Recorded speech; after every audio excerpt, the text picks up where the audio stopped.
सतगुर चरण जिन परसिया, से पश परेत सुर नर भय। सो कहो टल गुर सेविया, अहनिस सहज सुभाए। दर्शन परसै गुरु कै, जन्म मरण दुख जाए।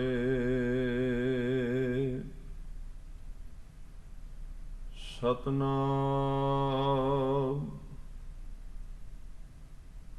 वाहिगुरु साहिब जीओ। साध संगत सचखंड, गुरमुख जाइयै। सच नाउ बलवंड, गुरमुख ध्याइयै। साध संगत सचखंड, गुरमुख जाइयै। सच नाउ बलवंड, गुरमुख ध्याइयै। परम जोत प्रचंड, जुगत जगाइयै। सोध डिठा ब्रह्मांड, लवै ना लाइयै। तिस नाहि जम दंड, शरण समाइयै। घोर पाप कर खंड, नरक ना पाइयै।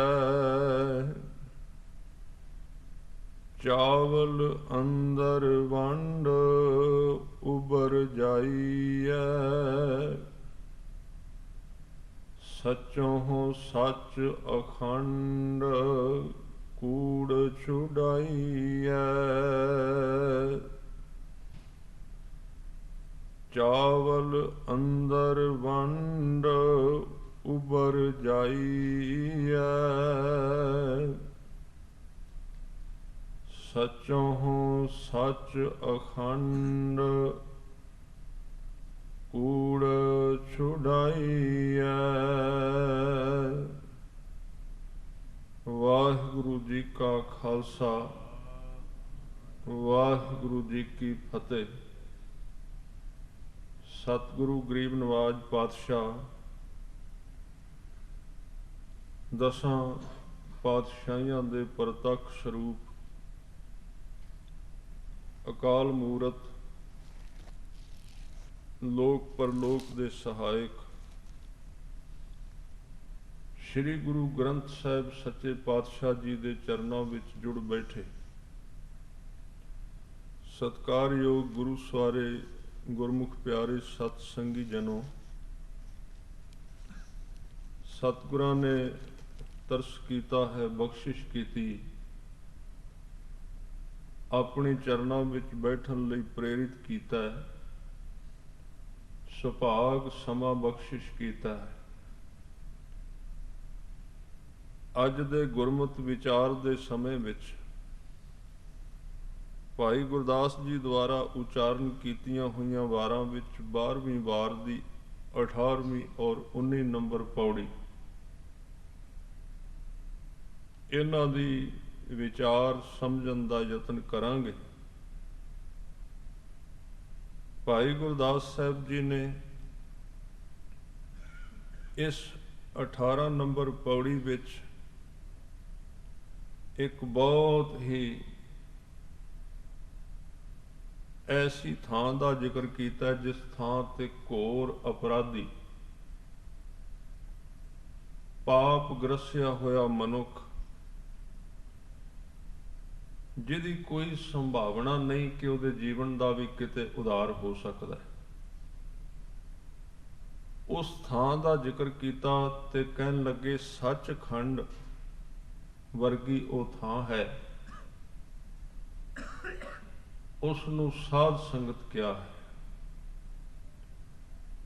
ਜਿਹਦਾ ਕਿਤੇ ਵੀ ਉਧਾਰ ਨਹੀਂ, ਜਿਹਦਾ ਕਿਤੇ ਵੀ ਹੱਥ ਨਹੀਂ ਪੈਂਦਾ। ਉਹਦਾ ਵਰਣਨ ਕਰਦੇ ਹੋਏ ਕਹਿੰਦੇ ਘੋਰ ਅਪਰਾਧੀ ਮਨੁੱਖ, ਜਿਹਦੀ ਜ਼ਿੰਦਗੀ ਦੀ ਕੋਈ ਆਸ ਬਾਕੀ ਨਾ ਬਚੀ, ਜੇ ਉਹਨੂੰ ਸਾਧ ਸੰਗਤ ਦੀ ਪ੍ਰਾਪਤੀ ਹੋ ਜਾਏ ਤੇ ਉਹਦੀ ਜ਼ਿੰਦਗੀ ਦੇ ਅਪਰਾਧ ਇਸ ਤਰ੍ਹਾਂ ਅਲੱਗ ਹੋ ਜਾਂਦੇ ਨੇ, ਵੱਖਰੇ ਹੋ ਜਾਂਦੇ ਨੇ। ਜਿਵੇਂ ਉਦਾਹਰਨ ਦਿੱਤੀ ਭਾਈ ਗੁਰਦਾਸ ਜੀ ਨੇ ਚੌਲ ਛੱਡਣ ਵਾਲਿਆਂ ਦੀ, ਜਿਵੇਂ ਉਹਦੇ ਵਿੱਚ ਕਬਾੜ ਹੈ, ਚੌਲਾਂ ਵਿੱਚ ਛੱਡਣ ਵਾਲੇ ਜਦੋਂ ਉਹਨੂੰ ਹਿਲਾਉਂਦੇ ਨੇ ਤੇ ਕਬਾੜ ਵੱਖਰਾ ਹੋ ਜਾਂਦਾ। ਇਸ ਤਰ੍ਹਾਂ ਸਾਧੂਆਂ ਦੀ ਸੰਗਤ ਵਿੱਚ, ਵੈਸੇ ਸੰਗਤ ਕਈ ਪ੍ਰਕਾਰ ਦੇ ਸ਼ਬਦ ਵਰਤੇ ਗਏ ਨੇ ਬਾਣੀ ਵਿੱਚ, ਤੇ ਸੰਗਤ ਦਾ ਬਹੁਤ ਵੱਡਾ ਪ੍ਰਭਾਵ ਹੈ ਮਨੁੱਖੀ ਜੀਵਨ ਤੇ, ਪਰ ਸੰਗਤ ਕਈ ਪ੍ਰਕਾਰ ਦੀ ਹੈ। ਇੱਕ ਆਮ ਦੀਵਾਨ ਵਿੱਚ ਸੰਗਤ, ਇੱਕ ਬਾਜ਼ਾਰ ਵਿੱਚ ਅਸੀਂ ਵਿਚਰਨੇ ਆ, ਉੱਥੇ ਸਾਡੀ ਵੱਖਰੀ ਸੰਗਤ। ਜਿਵੇਂ ਦਾ ਸਾਡਾ ਘੇਰਾ ਹੈ, ਚੌਹਾਂ ਪਾਸੇ ਰਹਿਣ ਵਾਲੇ ਲੋਕ, ਉਹਨਾਂ ਦਾ ਪ੍ਰਭਾਵ। ਪਰ ਗੁਰਮਤ ਵਿੱਚ ਖਾਸ ਤੌਰ ਤੇ ਸਤਿਗੁਰੂ ਨੇ ਬਚਨ ਕੀਤਾ, ਕਹਿੰਦੇ ਵੇਖ, ਜਿਵੇਂ ਕਿ ਸਵੇਰ ਦੇ ਹੁਕਮਨਾਮੇ ਵਿੱਚ ਆਪਾਂ ਵਿਚਾਰ ਕੀਤੀ, ਜਿਹੜਾ ਵੀ ਕਾਰਜ ਮਨੁੱਖ ਨੇ ਕਰਨਾ ਹੈ, ਉਹਨੂੰ ਉਸ ਤਰ੍ਹਾਂ ਦੇ ਮਨੁੱਖਾਂ ਦੀ ਸੰਗਤ ਵਿੱਚੋਂ ਲੰਘਣਾ ਪਏਗਾ।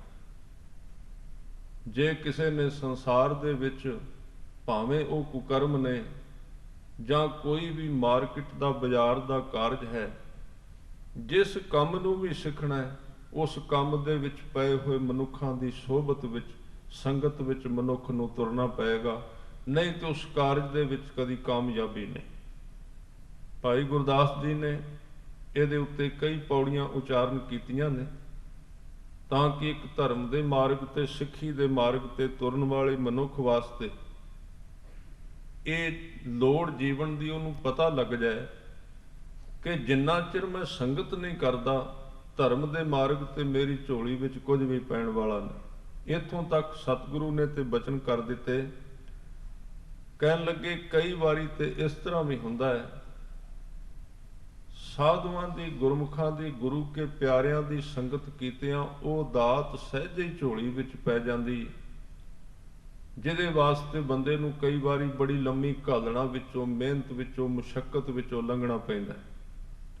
ਸਤਿਗੁਰੂ ਦੇ ਬਚਨ ਤੁਸੀਂ ਪੜ੍ਹਦੇ ਹੋ, ਸਾਧ ਕੈ ਸੰਗ ਨਹੀਂ ਕਛ ਘਾਲ, ਦਰਸ਼ਨ ਭੇਟਤ ਹੋਤ ਨਿਹਾਲ।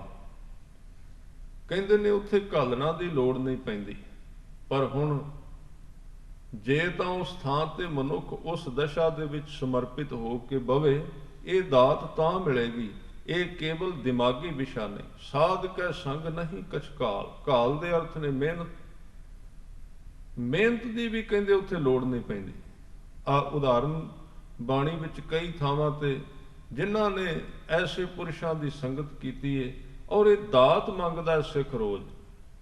ਐਸੀ ਪਰਸਨੈਲਿਟੀ, ਐਸੀ ਸ਼ਖਸੀਅਤ, ਉਹਦੇ ਨਾਲ ਰਹਿਣਾ।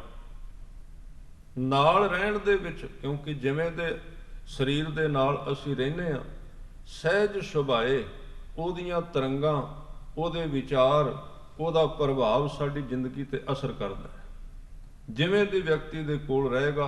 ਹਾਂ, ਥੋੜ੍ਹੇ ਜਿਹੇ ਲੋਕ ਐਸੇ ਨੇ ਜਿਨ੍ਹਾਂ ਤੇ ਕਿਸੇ ਦੀ ਚੰਗੀ ਤੇ ਮਾੜੀ ਸੰਗਤ ਦਾ ਕੋਈ ਪ੍ਰਭਾਵ ਨਹੀਂ ਪੈਂਦਾ, ਉਹ ਬੜੇ ਘੱਟ ਨੇ। ਗੁਰਬਾਣੀ ਵਿੱਚ ਉਹਨਾਂ ਦਾ ਜ਼ਿਕਰ ਤੇ ਜ਼ਰੂਰ ਆਇਆ। ਜਿਵੇਂ ਕਬੀਰ ਜੀ ਨੇ ਕਈ ਥਾਂ ਤੇ ਬਚਨ ਕੀਤਾ, ਜਿਵੇਂ ਚੰਦਨ ਚੌਹਾਂ ਪਾਸਿਓਂ ਸੱਪਾਂ ਦੇ ਵਿੱਚ ਵਲੇਟਿਆ ਰਹਿੰਦਾ ਹੈ। ਚੰਦਨ ਦਾ ਬਿਰਛ ਛੋਟਾ ਜਿਹਾ ਬੂਟਾ ਹੈ, ਉਹਦੇ ਵਿੱਚ ਸੁਗੰਧੀ ਬੜੀ ਹੈ, ਉਹਦੇ ਵਿੱਚ ਠੰਡ ਬੜੀ ਹੈ, ਤੇ ਜਦੋਂ ਸੱਪਾਂ ਦਾ ਸਿਰ ਜ਼ਹਿਰ ਦੇ ਨਾਲ ਖੋਲਦਾ ਹੈ, ਸੇਕ ਲੱਗਦਾ ਉਹਦੇ ਸਿਰ ਨੂੰ, ਤੇ ਉਸ ਸੇਕ ਤੋਂ ਬਚਣ ਵਾਸਤੇ ਉਹ ਚੰਦਨ ਦੇ ਬੂਟੇ ਦੇ ਦੁਆਲੇ ਆਪਣਾ ਸਿਰ ਵਲੇਟ ਕੇ ਉਸ ਥਾਂ ਤੇ ਆਪਣੀ ਤਪਸ਼ ਨੂੰ ਘੱਟ ਕਰਦੇ ਨੇ। ਉੱਪਰ ਕਹਿੰਦੇ ਸੱਪਾਂ ਦਾ ਪ੍ਰਭਾਵ ਉਸ ਚੰਦਨ ਤੇ ਨਹੀਂ ਪੈਂਦਾ, ਉਹਦੀ ਠੰਡਕ ਉਸੇ ਤਰ੍ਹਾਂ ਬਣੀ ਰਹਿੰਦੀ। ਕਬੀਰ ਜੀ ਨੇ ਬਚਨ ਕੀਤੇ, ਕਹਿੰਦੇ ਕਬੀਰ ਸੰਤ ਨਾ ਛਾੜੈ ਸੰਤਈ, ਜੋ ਕੋਟਿਕ ਮਿਲੈ ਅਸੰਤ। ਅਸੰਤ ਦਾ ਮਤਲਬ ਮਨਮੁਖ। ਕਹਿੰਦੇ ਇੱਕ ਐਸਾ ਵੀ ਮਨੁੱਖ ਹੈ ਦੁਨੀਆ ਤੇ ਜਿਹੜਾ ਇਸ ਟੀਸੀ ਤੇ, ਜਿਹੜਾ ਇਸ ਸਿਰੇ ਤੇ ਚਲਾ ਜਾਏ, ਉਹਦੇ ਤੋਂ ਘੱਟ ਤੇ ਆਮ ਬੰਦਾ ਤੇ ਪ੍ਰਭਾਵਿਤ ਹੋਏਗਾ ਹੀ। ਜਿਵੇਂ ਦੀ ਸੰਗਤ ਦੇ ਵਿੱਚ ਮਨੁੱਖ ਰਹਿੰਦਾ, ਜਿੰਨਾ ਕਮਜ਼ੋਰ ਹੈ ਉਨਾ ਜਲਦੀ ਪ੍ਰਭਾਵ ਕਬੂਲੇਗਾ। ਪਰ ਕਹਿੰਦੇ ਕੁਝ ਐਸੇ ਲੋਕ ਨੇ ਜਿਨ੍ਹਾਂ ਨੂੰ ਭਾਵੇਂ ਤੁਸੀਂ ਕੁਸੰਗਤ ਦੇ ਵਿੱਚ ਜਾ ਕੇ ਸਿੱਟ ਦਿਓ, ਉਹ ਅੰਦਰੋਂ ਇੰਨੇ ਪਰਪੱਕ ਹੋ ਜਾਂਦੇ ਨੇ, ਇੰਨੇ ਜੁੜ ਜਾਂਦੇ ਨੇ ਕਿ ਉਹਨਾਂ ਤੇ ਕਿਸੇ ਵੀ ਪ੍ਰਕਾਰ ਦੇ ਵਿਚਾਰ ਦਾ ਕੋਈ ਅਸਰ ਨਹੀਂ ਪੈਂਦਾ। ਕਬੀਰ ਜੀ ਨੇ ਇਹ ਉਦਾਹਰਨ ਦਿੱਤੀ, ਕਹਿਣ ਲੱਗੇ ਕਬੀਰ ਸੰਤ ਨਾ ਛਾੜੈ ਸੰਤਈ। ਜੇ ਕੋਈ ਸੰਤ ਹੋ ਗਿਆ, ਜੇ ਕੋਈ ਗੁਰਮੁਖ ਬਣ ਗਿਆ, ਇਹ ਉਹਦੀ ਗੱਲ ਹੈ, ਉਹ ਕਦੀ ਤਿਆਗੇਗਾ ਨਹੀਂ। ਇੰਨੀ ਦ੍ਰਿੜਤਾ ਵਿੱਚ ਚਲਾ ਗਿਆ, ਇੰਨੀ ਪਰਪੱਕਤਾ ਵਿੱਚ। ਤੇ ਇੱਥੇ ਭਾਈ ਗੁਰਦਾਸ ਜੀ ਨੇ ਇੱਕ ਹੋਰ ਦਾਤ, ਇੱਕ ਹੋਰ ਵਿਚਾਰ ਬੜੀ ਸੁੰਦਰ ਦਿੱਤੀ। ਕਹਿੰਦੇ ਉਸ ਥਾਂ ਤੇ ਜਿੱਥੇ ਐਸਾ ਗੁਰਮੁਖ ਹੈ, ਐਸੇ ਗੁਰਮੁਖ ਦਾ ਜਿੱਥੇ ਨਿਵਾਸ ਹੈ, ਅਕਾਲ ਪੁਰਖ ਤੇ ਸਾਰੇ ਥਾਵਾਂ ਤੇ ਮੌਜੂਦ ਹੈ, ਪਰ ਉਸ ਥਾਂ ਤੇ ਉਹ ਸੰਘਣਾ ਹੋ ਜਾਂਦਾ। ਉਹਦੀ ਜਿਹੜਾ ਪ੍ਰਭਾਵ ਹੈ, ਉਹਦੀ ਜਿਹੜੀ ਸ਼ਕਤੀ ਹੈ, ਉਹਦੇ ਵਿੱਚ ਸੰਘਣਾਪਣ ਆ ਜਾਏ, ਪ੍ਰਭਾਵ ਆ ਜਾਏ, ਉਹਦੇ ਵਿੱਚ ਉਹ ਪ੍ਰਗਟ ਹੋ ਗਿਆ। ਜੋਤ ਤੇ ਭਾਵੇਂ ਉਸ ਰੱਬ ਦੀ ਸਾਰਿਆਂ ਵਿੱਚ ਮੌਜੂਦ ਹੈ, ਕੋਈ ਉਹਦੇ ਤੋਂ ਖਾਲੀ ਨਹੀਂ। ਕੀੜੀ ਤੋਂ ਲੈ ਕੇ ਹਾਥੀ ਤੱਕ ਕੋਈ ਐਸਾ ਸਰੀਰ ਨਹੀਂ। ਮਨੁੱਖ ਤੇ ਇੱਕ ਪਾਸੇ ਦੀ ਗੱਲ ਹੈ, ਮਨੁੱਖ ਤੇ ਹੈ ਹੀ ਵੱਖਰਾ। ਸਤਿਗੁਰੂ ਨੇ ਤੇ ਕਿਹਾ ਕੀੜੀ ਤੋਂ ਹਾਥੀ ਤੱਕ ਜੋਤ ਸਾਰਿਆਂ ਵਿੱਚ ਇੱਕੋ ਜਿਹੀ ਹੈ, ਕੋਈ ਖਾਲੀ ਨਹੀਂ। ਪਰ ਥੋੜੇ ਜਿਹੇ ਸਰੀਰ ਨੇ ਜਿਨ੍ਹਾਂ ਨੇ ਪ੍ਰਗਟ ਕਰ ਲਈ। ਸਾਰਿਆਂ ਦੇ ਵਿੱਚ ਮੌਜੂਦ ਤੇ ਹੈ, ਪਰ ਪ੍ਰਗਟ ਸਾਰਿਆਂ ਵਿੱਚ ਨਹੀਂ, ਸਾਰਿਆਂ ਦੇ ਵਿੱਚ ਸੀਮਤ ਹੈ। ਆ ਮਨੁੱਖ ਦਾ ਤੁਰਨਾ, ਵੇਖਣਾ, ਬੋਲਣਾ, ਇਹ ਉਹਦੀ ਜੋਤ ਕਰਕੇ ਹੋ ਰਿਹਾ ਹੈ, ਪਰ ਇਹ ਪ੍ਰਗਟ ਨਹੀਂ ਹੋਈ ਜੋਤ, ਅਜੇ ਬੁੱਝੀ ਹੋਈ ਹੈ। ਦੀਵਾ ਆਪਣੀ ਸੀਮਾ ਦੇ ਵਿੱਚ ਹੈ, ਅਜੇ ਉਹਦਾ ਚਾਨਣ ਬਾਹਰ ਨਹੀਂ ਪਿਆ। ਤੇ ਗੁਰਮੁਖ ਕਿਹਨੂੰ ਕਹਿੰਦੇ ਗੁਰਬਾਣੀ ਦੇ ਵਿੱਚ, ਜਿਹਦੇ ਬਾਰੇ ਸੱਚੇ ਪਾਤਸ਼ਾਹ ਕਹਿੰਦੇ ਨੇ ਕਿ ਸਭ ਮਹਿ ਜੋਤ ਜੋਤ ਹੈ ਸੋਏ, ਤਿਸ ਦਾ ਚਾਨਣ ਸਭ ਮਹਿ ਚਾਨਣ ਹੋਏ। ਸਾਰਿਆਂ ਵਿੱਚ ਉਹਦਾ ਚਾਨਣ ਹੈ। ਚਾਨਣ ਦਾ ਅਰਥ ਜਿਵੇਂ ਅਸੀਂ ਵੇਖਨੇ ਆ ਤੇ ਬੰਦੇ ਦੀਆਂ ਅੱਖਾਂ ਜਗਦੀਆਂ ਨੇ, ਉਹਦੀ ਆਵਾਜ਼ ਆ ਰਹੀ ਹੈ। ਇਹਦੇ ਤੋਂ ਵੱਡਾ ਹੋਰ ਉਸ ਜੋਤ ਦਾ ਕੋਈ ਉਦਾਹਰਨ ਨਹੀਂ। ਪਰ ਕਹਿੰਦੇ ਕੇਵਲ ਕੰਮ ਚਲਾਊ ਤਾਕਤ ਪ੍ਰਗਟ ਹੋਈ, ਬਾਕੀ ਤੇ ਸਾਰੀ ਲੁਕੀ ਹੋਈ ਹੈ। ਜਿਨ੍ਹਾਂ ਨੇ ਫਿਰ ਗੁਰੂ ਕੇ ਸ਼ਬਦ ਦੀ ਕਮਾਈ ਕੀਤੀ ਹੈ, ਉਸ ਜੋਤ ਨੂੰ ਪ੍ਰਗਟ ਕਰਨ ਵਿੱਚ ਕਾਮਯਾਬ ਹੋ ਜਾਂਦੇ ਨੇ, ਚਾਨਣ ਕਰਨ ਵਿੱਚ ਕਾਮਯਾਬ ਹੋ ਜਾਂਦੇ ਨੇ। ਜਿਵੇਂ ਕੱਲ ਵੀ ਇਹ ਬੇਨਤੀ ਕੀਤੀ ਸੀ, ਭਾਈ ਗੁਰਦਾਸ ਜੀ ਨੇ ਇਹਦੇ ਨਾਲ ਮਿਲਦੀ ਕੱਲ ਦੀ ਗੱਲ ਕੀਤੀ ਵੀ ਗੁਰੂ ਇੱਕ ਜੋਤ, ਇੱਕ ਚਾਨਣ ਹੈ, ਦੀਵਾ ਹੈ। ਤੇ ਜੇ ਉਹ ਦੀਵਾ ਜਗ ਗਿਆ, ਜੇ ਉਹ ਸਾਧਨ ਸਾਡੇ ਕੋਲ ਆ ਗਿਆ, ਜੇ ਗੁਰੂ ਕੇ ਸ਼ਬਦ ਦਾ ਦੀਵਾ ਜਗ ਗਿਆ ਤੇ ਹਨੇਰਾ ਜਾਂਦਿਆਂ, ਜਿਵੇਂ ਦੀਵਾ ਜਗਦਿਆਂ ਸਾਰ ਦੀਵਾ ਬਲੈ ਅੰਧੇਰਾ ਜਾਏ, ਵੇਦ ਪਾਪ ਮਤ ਪਾਪਾਂ ਖਾਏ। ਵੇਦ ਪਾਠ ਮਤ ਪਾਪਾਂ ਖਾਏ। ਕਹਿੰਦੇ ਜਿਵੇਂ ਹਨੇਰੇ ਨੂੰ ਮਿਟਾਉਣ ਵਾਸਤੇ ਭਾਵੇਂ ਉਹ ਹਜ਼ਾਰਾਂ ਸਾਲਾਂ ਦਾ ਹੋਵੇ, ਕਿਸੇ ਥਾਂ ਤੇ ਲੱਖਾਂ ਸਾਲਾਂ ਤੋਂ ਇੱਕ ਮਕਾਨ ਦੇ ਵਿੱਚ ਹਨੇਰਾ ਹੈ, ਤੇ ਉੱਥੇ ਇਹ ਅਸੀਂ ਵਿਚਾਰ ਨਹੀਂ ਕਰ ਸਕਦੇ ਕਿ ਹੁਣ ਦੀਵਾ ਹਜ਼ਾਰਾਂ ਸਾਲ ਜਗੇਗਾ ਤੇ ਤਾਂ ਹਜ਼ਾਰਾਂ ਸਾਲਾਂ ਦਾ ਹਨੇਰਾ ਮਿਟੇਗਾ। ਨਹੀਂ, ਉਹਨੇ ਇੱਕ ਪਲ ਲਾਉਣਾ ਹੈ, ਟਾਈਮ ਨਹੀਂ ਲੱਗੇਗਾ। ਇੱਕੋ ਪਲ ਦੇ ਵਿੱਚ ਇਹ ਸਮਝਣਾ ਬੜਾ ਜ਼ਰੂਰੀ ਹੈ, ਨਹੀਂ ਤਾਂ ਪਤਾ ਨਹੀਂ ਕਿੰਨੇ ਕੁ ਜਨਮ ਇਸੇ ਤਰ੍ਹਾਂ ਨਿਕਲ ਜਾਣਗੇ। ਮਨੁੱਖ ਕਹੇਗਾ ਤੇ ਲੰਬਾ ਹੀ ਬੜਾ ਟਾਈਮ ਲੱਗਦਾ, ਬਹੁਤ ਟਾਈਮ ਲੱਗਦਾ ਧਰਮ ਦੀ ਦਾਤ ਪ੍ਰਾਪਤ ਕਰਨ ਲੱਗਿਆ। ਗੁਰੂ ਦੀ ਬਖਸ਼ਿਸ਼ ਪਤਾ ਨਹੀਂ ਕਦੋਂ ਪ੍ਰਾਪਤ ਹੋਣੀ ਹੈ, ਕਦੋਂ ਪ੍ਰਾਪਤ ਹੋਣੀ ਹੈ। ਇਹਦੇ ਤੇ ਕਈ ਜਨਮ ਲੱਗ ਸਕਦੇ ਨੇ, ਕਈ ਸਾਲ ਲੱਗ ਸਕਦੇ ਨੇ, ਕਈ ਮਹੀਨੇ ਲੱਗ ਸਕਦੇ ਨੇ। ਉਹ ਜਿੰਨੀ ਦੇਰੀ ਹੈ ਗੁਰੂ ਕੀ ਬਖਸ਼ਿਸ਼ ਮਿਲਣ ਤੇ, ਉਹਦੇ ਬਾਰੇ ਅਸੀਂ ਸਮਾਂ ਫਿਕਸ ਨਹੀਂ ਕਰ ਸਕਦੇ। ਬਸ ਇੱਕੋ ਹੀ ਤੇ ਚੀਜ਼ ਹੈ, ਜਿਹਨੂੰ ਗੁਰਬਾਣੀ ਦੇ ਵਿੱਚ ਅਕਾਲ ਪੁਰਖ ਵਾਹਿਗੁਰੂ ਨੂੰ ਪ੍ਰਾਹੁਣਾ ਕਿਹਾ ਗਿਆ ਹੈ, ਅਤਿਥੀ ਕਿਹਾ ਗਿਆ ਹੈ। ਪ੍ਰਾਹੁਣੇ ਦੇ ਅਰਥ ਨੇ ਅਤਿਥੀ। ਅਤਿਥੀ ਸ਼ਬਦ ਜਿਹੜਾ ਹੈ ਤਿਥੀ ਤੋਂ ਬਣਿਆ ਹੈ। ਤਿਥੀ ਦੇ ਅਰਥ ਨੇ ਡੇਟ, ਤਾਰੀਖ, ਜਿਹਦੇ ਆਉਣ ਦੀ ਕੋਈ ਤਰੀਕ ਨਹੀਂ, ਜਿਹਦੇ ਬਾਰੇ ਆਪਾਂ ਫਿਕਸ ਨਹੀਂ ਕਰ ਸਕਦੇ ਵੀ ਇੱਕ ਬੰਦਾ ਧਰਮੀ ਬਣਿਆ ਹੈ, ਇਹ ਸਾਲ ਧਰਮ ਕਮਾਏਗਾ ਤੇ ਫਿਰ ਇਹਨੂੰ ਪ੍ਰਾਪਤੀ ਹੋਵੇਗੀ, ਜਾਂ 2 ਸਾਲ ਕਮਾਏਗਾ ਜਾਂ 5 ਸਾਲ ਕਮਾਏਗਾ ਤੇ ਇਹਦਾ ਜੀਵਨ ਫਿਰ ਸੁਧਰਨਾ ਹੈ। ਫਿਰ ਨਹੀਂ, ਇਹਦੇ ਬਾਰੇ ਕੁਝ ਨਹੀਂ ਕਿਹਾ ਜਾ ਸਕਦਾ, ਕਿਉਂਕਿ ਉਹ ਅਤਿਥੀ ਹੈ, ਉਹਦੀ ਕੋਈ ਤਰੀਕ ਨਹੀਂ। ਜਦੋਂ ਅਸੀਂ ਉਹਨੂੰ ਕਹਿੰਦੇ ਅਕਾਲ ਪੁਰਖ ਹਾਂ, ਉਹ ਫਿਰ ਕਾਲ ਦੇ ਅਧੀਨ ਨਹੀਂ ਆਉਂਦਾ, ਸਮੇਂ ਦਾ ਵਿੱਚ ਫਿਕਸ ਨਹੀਂ ਹੈ, ਬੱਝਿਆ ਹੋਇਆ ਨਹੀਂ, ਸਮੇਂ ਦਾ ਕੋਈ ਪਤਾ ਨਹੀਂ। ਇਹ ਮਨੁੱਖ ਦੇ ਹੱਥ 'ਚ ਸਮਾਂ ਕਿੰਨਾ ਲੱਗਣਾ। ਜਿੰਨੀ ਜਲਦੀ ਉਹਦੇ ਮਨ ਵਿੱਚ ਵਾਹਿਗੁਰੂ ਦੀ ਪਿਆਸ ਪੈਦਾ ਹੋਵੇਗੀ, ਗੱਲ ਇੱਥੇ ਖੜੀ ਹੈ। ਜਿੰਨਾ ਚਿਰ ਪਿਆਸ ਨਹੀਂ ਪੈਦਾ ਹੁੰਦੀ, ਅੱਜ ਦਾ ਤੁਸੀਂ ਹੁਕਮਨਾਮਾ ਬਾਹਰ ਪੜ੍ਹਿਆ, ਲੰਬਾ ਸ਼ਬਦ ਹੈ ਬਿਲਾਵਲ ਵਿੱਚ, ਮੇਰੇ ਖਿਆਲ ਵਿੱਚ ਗੁਰੂ ਅਰਜਨ ਦੇਵ ਪਾਤਸ਼ਾਹ ਨੇ ਘੱਟੋ ਘੱਟ 15 ਉਦਾਹਰਨਾਂ ਦਿੱਤੀਆਂ ਉਹਦੇ ਵਿੱਚ,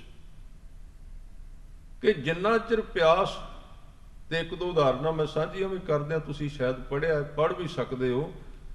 ਸੱਚੇ ਪਾਤਸ਼ਾਹ ਕਹਿੰਦੇ ਨੇ, ਜੇ ਤੂੰ ਬੰਦਗੀ ਕਰਨੀ ਹੈ, ਜੇ ਸਿੱਖੀ ਕਮਾਉਣੀ, ਇਸ ਮਾਰਗ ਤੇ ਤੁਰਨਾ ਹੈ, ਤੇ ਤੂੰ ਬਬੀਹੇ ਵਰਗੀ ਭਗਤੀ ਕਰ, ਚਾਤਰਿਕ ਵਰਗੀ। ਚਾਤਰਿਕ ਦਾ ਗੁਣ ਦਿੱਤਾ ਹੈ। ਕੀ ਗੁਣ ਹੈ ਉਹਦੇ ਵਿੱਚ? ਚਾਤਰਿਕ ਇੱਕ ਪੰਛੀ ਹੈ, ਉਹਨੂੰ ਬਬੀਹਾ ਵੀ ਕਹਿੰਦੇ ਨੇ।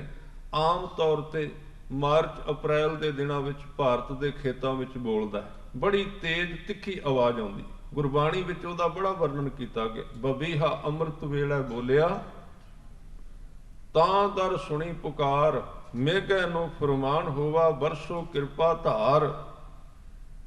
ਉਹਦੀ ਉਦਾਹਰਨ ਬਾਣੀ ਵਿੱਚ ਬੜੇ ਥਾਵਾਂ ਤੇ ਆਈ ਏ। ਕਹਿੰਦੇ ਤੂੰ ਜੇ ਤੁਰਿਆ ਤੇ ਉਸ ਪੰਛੀ ਤੋਂ ਸਿੱਖ ਲੈ, ਸ਼ਾਇਦ ਕੋਈ ਨਾ ਕੋਈ ਪੰਧ ਨਿਬੜ ਜਾਏ ਰੱਬ ਦੇ ਘਰ ਦਾ। ਉਹਦੇ ਵਿੱਚ ਕੀ ਵਿਸ਼ੇਸ਼ਤਾ ਜੀ? ਕਹਿੰਦੇ ਉਹਦੇ ਵਿੱਚ ਵਿਸ਼ੇਸ਼ਤਾ, ਉਹ ਇੱਕ ਮਨ ਹੋ ਕੇ ਜਿਉਂਦਾ ਹੈ। ਉਹ ਪਿੱਛੇ ਪਰਤ ਕੇ ਕਦੀ ਸੋਚਦਾ ਨਹੀਂ, ਕਦੀ ਆਪਣੇ ਫੈਸਲਿਆਂ ਨੂੰ ਬਦਲਣ ਦੀ ਕੋਸ਼ਿਸ਼ ਕਰਦਾ ਹੀ ਨਹੀਂ, ਨਾ ਉਹਦੇ ਬਾਰੇ ਵਿਚਾਰ ਕਰਦਾ। ਉਹਦੇ ਵਿੱਚ ਕਿਹੜਾ ਗੁਣ ਹੈ? ਇਹ ਮੰਨਿਆ ਗਿਆ ਹੈ, ਉਹ ਜ਼ਮੀਨ ਤੋਂ ਚਿੰਝ ਭਰ ਕੇ ਕਿਤੇ ਉਹ ਪਾਣੀ ਨਹੀਂ ਪੀਂਦਾ ਕਦੀ, ਸਾਰਾ ਜੀਵਨ। ਭਾਵੇਂ ਸਾਹਮਣੇ ਨਹਿਰ ਵਗਦੀ ਏ, ਸਾਹਮਣੇ ਸਮੁੰਦਰ ਭਰਿਆ, ਸਾਹਮਣੇ ਦਰਿਆ ਭਰਿਆ, ਰੱਬ ਨੇ ਉਹਦਾ ਜੀਵਨ ਹੀ ਇਸ ਤਰ੍ਹਾਂ ਦਾ ਬਣਾਇਆ ਕਿ ਉਹ ਕਦੀ ਜ਼ਮੀਨ ਤੋਂ ਪਾਣੀ ਨਹੀਂ ਪੀਂਦਾ। ਇਸ ਲਈ ਗੁਰੂ ਸਾਹਿਬ ਨੇ ਉਹਦੀ ਉਦਾਹਰਨ ਚੁਣੀ। ਜੂਨਾਂ ਤੇ ਬੜੀਆਂ ਨੇ, ਉਹਦੀ ਉਦਾਹਰਨ ਚੁਣੀ। ਜਦੋਂ ਉਹਨੂੰ ਬਹੁਤੀ ਪਿਆਸ ਲੱਗਦੀ ਹੈ ਤੇ ਮੂੰਹ ਆਕਾਸ਼ ਵੱਲ ਕਰਕੇ ਪੁਕਾਰਦਾ ਹੈ, ਬੱਦਲ ਨੂੰ ਪੁਕਾਰਦਾ ਵੀ ਤੂੰ ਉੱਤੋਂ ਵਸ, ਮੈਂ ਤੇਰਾ ਹੀ ਪਾਣੀ ਪੀਣਾ। ਕਹਿੰਦੇ ਨੇ ਕਿਸੇ ਨੇ ਉਸ ਬਬੀਹੇ ਨੂੰ ਕਿਹਾ ਵੀ ਤੂੰ ਪਿਆਸ ਨਾਲ ਇੰਨਾ ਤੜਫਣਾ ਪਿਆ, ਇੰਨੇ ਦਰਿਆ ਭਰੇ ਪਏ, ਇੰਨੇ ਤਲਾਬ ਭਰੇ ਪਏ ਨੇ, ਇਹਨਾਂ ਵਿੱਚੋਂ 4 ਚੁੰਝਾਂ ਪਾਣੀ ਦੀਆਂ ਭਰ ਕੇ ਪੀ ਲੈ, ਕਿਉਂ ਐਵੇਂ ਤੂੰ ਅੜੀ ਫੜ ਕੇ ਬੈਠਾ? ਪਰ ਉਹ ਪੰਛੀ ਨੇ ਜਵਾਬ ਦਿੱਤਾ, ਕਹਿੰਦੇ ਨਹੀਂ, ਮੇਰਾ ਵਿਸ਼ਵਾਸ ਬੰਦੇ ਵਰਗਾ ਨਹੀਂ। ਮੇਰੇ ਵਾਸਤੇ ਜਿਹੜੀ ਬੂੰਦ ਵਾਹਿਗੁਰੂ ਨੇ ਬਣਾਈ ਏ, ਮੈਂ ਉਸ ਤੋਂ ਬਿਨਾਂ ਹੋਰ ਕੁਝ ਵੀ ਸਵੀਕਾਰ ਨਹੀਂ ਕਰਾਂਗਾ। ਤਾਂ ਉਹਦਾ ਗੁਰੂ ਸਾਹਿਬ ਨੇ ਇਰਾਦਾ ਵਿੱਚ ਦਿੱਤਾ ਹੈ। ਕਹਿੰਦੇ ਜਿਨ੍ਹਾਂ ਨੇ ਇਹ ਅੰਦਰ ਪੱਕਾ ਮਿਥ ਲਿਆ ਵੀ ਉਹਦੇ ਤੋਂ ਬਿਨਾਂ ਰਾਹ ਵਿੱਚ ਕਿਸੇ ਚੀਜ਼ ਨਾਲ ਹੋਰ ਸਮਝੌਤਾ ਨਹੀਂ ਕਰਨਾ ਸੰਸਾਰ ਵਿੱਚ, ਤੇ ਜੇ ਅਸੀਂ ਰਾਹ ਦੇ ਵਿੱਚ ਸਮਝੌਤਾ ਕਰ ਲਿਆ, ਰਾਹ ਦੇ ਵਿੱਚ ਖਲੋ ਗਏ, ਇੱਕ ਚੀਜ਼ ਮਿਲ ਗਈ, ਦੂਜੀ ਚੀਜ਼ ਮਿਲ ਗਈ, ਤੀਜੀ ਮਿਲ ਗਈ, ਉੱਥੇ ਮਨ ਰੁਕ ਗਿਆ ਤੇ ਸੰਤੁਸ਼ਟ ਹੋ ਗਿਆ, ਕਹਿ ਦਿੱਤਾ ਬਸ ਜੀਵਨ ਦੇ ਵਿੱਚ ਹੁਣ ਚੜ੍ਹਦੀ ਕਲਾ ਹੋ ਗਈ ਹੈ, ਤੇ ਫਿਰ ਉਹਦੇ ਘਰ ਵੱਲ ਜਾਣ ਦਾ ਰਸਤਾ ਬੰਦ ਹੋ ਗਿਆ। ਇਸ ਕਰਕੇ ਬੜੇ ਘੱਟ ਲੋਕ ਨੇ ਜਿਹੜੇ ਉਹਦੇ ਦਰ ਤੇ ਪਹੁੰਚੇ, ਜਿਹੜੇ ਉਹਦੇ ਘਰ ਵਿੱਚ ਪਹੁੰਚੇ ਨੇ, ਕਿਉਂਕਿ ਇੰਨਾ ਇਰਾਦਾ, ਇੰਨੀ ਇਕਾਗਰਤਾ, ਇੰਨੀ ਜੀਵਨ ਦੀ ਬਾਜੀ ਲਾਉਣ ਦੀ ਸਮਰੱਥਾ ਹਰ ਮਨੁੱਖ ਦੇ ਵਿੱਚ ਹੁੰਦੀ ਨਹੀਂ, ਤੇ ਉਸ ਘਰ ਦੇ ਵਿੱਚ ਬਿਨਾਂ ਇਰਾਦੇ ਤੋਂ ਥਾਂ ਨਹੀਂ ਮਿਲਦੀ। ਜਿੰਨਾ ਚਿਰ ਮਨ ਇਕਾਗਰ ਨਹੀਂ, ਜਿੰਨਾ ਚਿਰ ਫੈਸਲੇ ਅਟਲ ਨਹੀਂ, ਜਿੰਨਾ ਚਿਰ ਗਹਿਰਾ ਵਿਸ਼ਵਾਸ ਨਹੀਂ ਮਨ ਦੇ ਵਿੱਚ, ਉਹਨਾਂ ਚਿਰ ਉਸ ਘਰ ਵਿੱਚ ਥਾਂ ਨਹੀਂ। ਇਸ ਕਰਕੇ ਕਹਿੰਦੇ ਨੇ ਸਤਿਗੁਰੂ ਨੇ ਕਈ ਉਦਾਹਰਨਾਂ ਦਿੱਤੀਆਂ। ਪਤੰਗੇ ਦੀ ਉਦਾਹਰਨ ਦਿੱਤੀ, ਜਿਹੜਾ ਲਾਟ ਦੇ ਉੱਤੇ ਦੀਵੇ ਤੇ ਆ ਕੇ ਆਪਣੇ ਆਪ ਨੂੰ ਸਾੜ ਦਿੰਦਾ ਪਰ ਪਿੱਛੇ ਨਹੀਂ ਮੁੜਦਾ।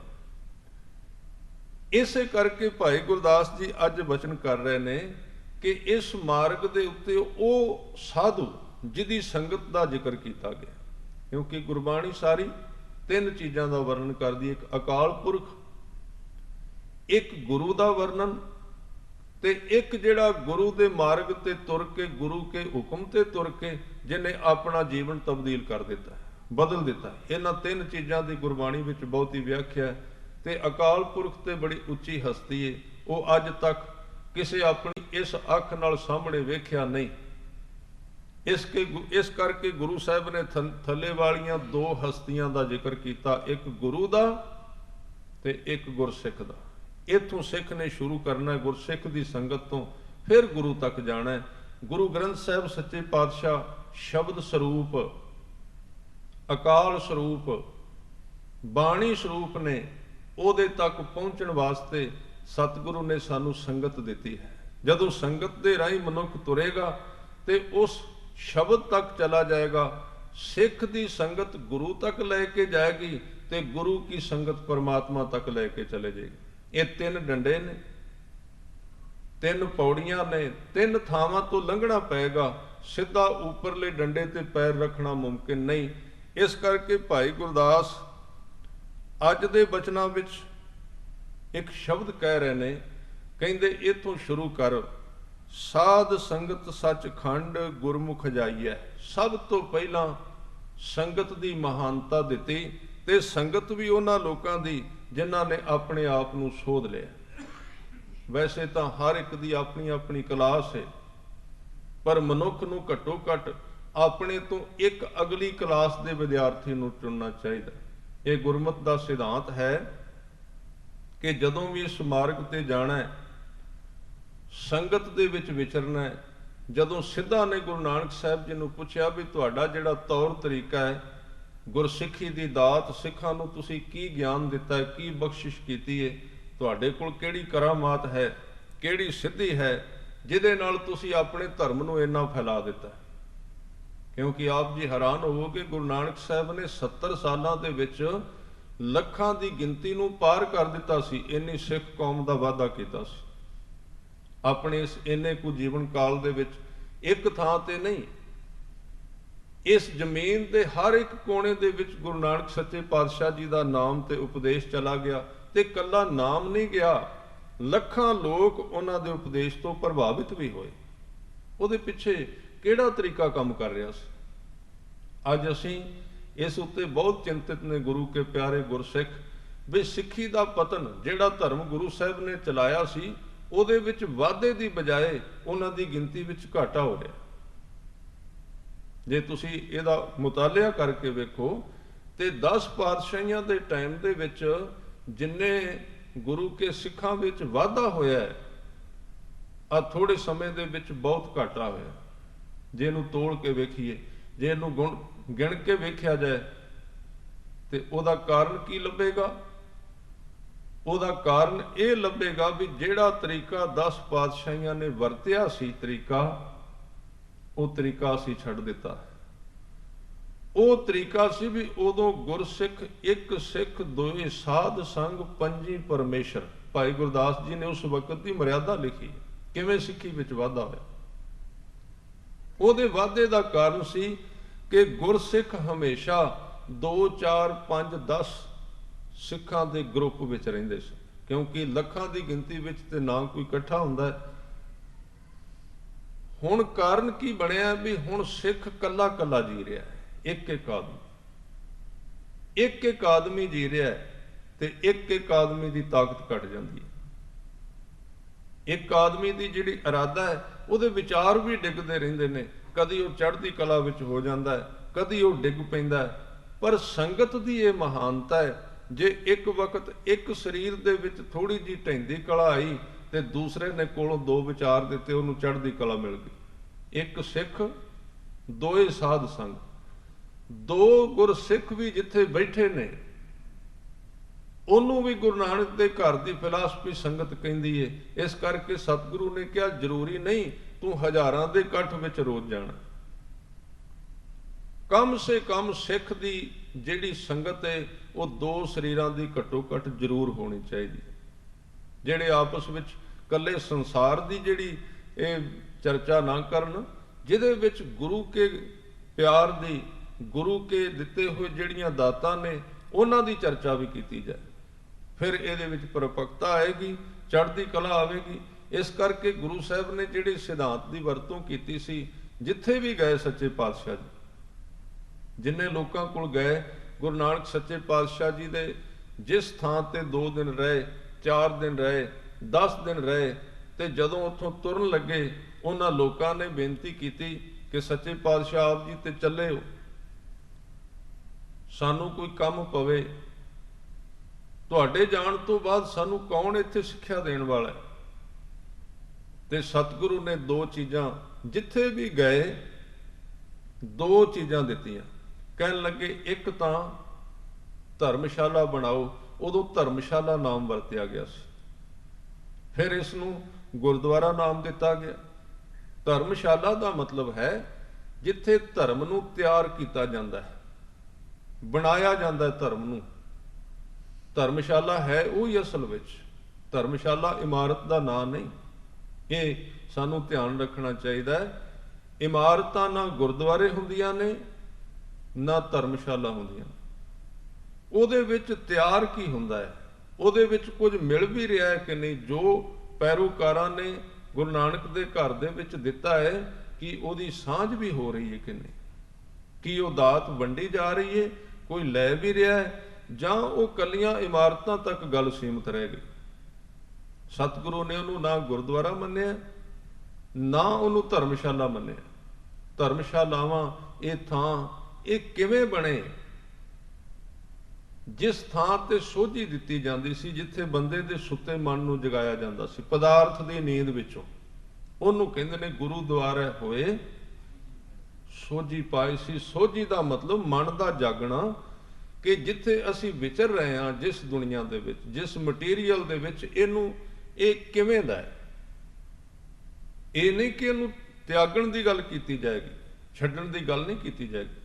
ਸਾਰੀ ਗੁਰਬਾਣੀ ਪੜ੍ਹੋ, ਉਹਦੇ ਵਿੱਚ ਇੱਕੋ ਗੱਲ ਦੀ ਵਿਆਖਿਆ, ਇੱਕ ਪਾਸੇ ਜਦੋਂ ਸੰਸਾਰ ਦੀ ਵਿਆਖਿਆ ਹੁੰਦੀ, ਪਰਮਾਰਥ ਨੂੰ ਛੱਡ ਕੇ ਸਮਾਜ ਦੀ, ਸੰਸਾਰ ਦੀ, ਪਦਾਰਥ ਦੀ, ਜਾਂ ਇਹ ਬਾਹਰਲੇ ਹਿੱਸੇ ਦੀ ਵਿਆਖਿਆ ਹੁੰਦੀ ਹੈ। ਤੇ ਗੁਰੂ ਸਾਹਿਬ ਸਾਨੂੰ ਇੱਥੇ ਜਿੱਥੇ ਅਸੀਂ ਵਿਚਰ ਰਹੇ ਹਾਂ, ਇੱਥੇ ਤਰੀਕਾ ਦੱਸ ਰਹੇ ਨੇ ਕਿ ਜਿੱਥੇ ਤੂੰ ਰਹਿ ਰਿਹਾ ਇਹਦੇ ਬਾਰੇ ਤੂੰ ਮੇਰੇ ਕੋਲੋਂ ਜਾਣਕਾਰੀ ਲੈ।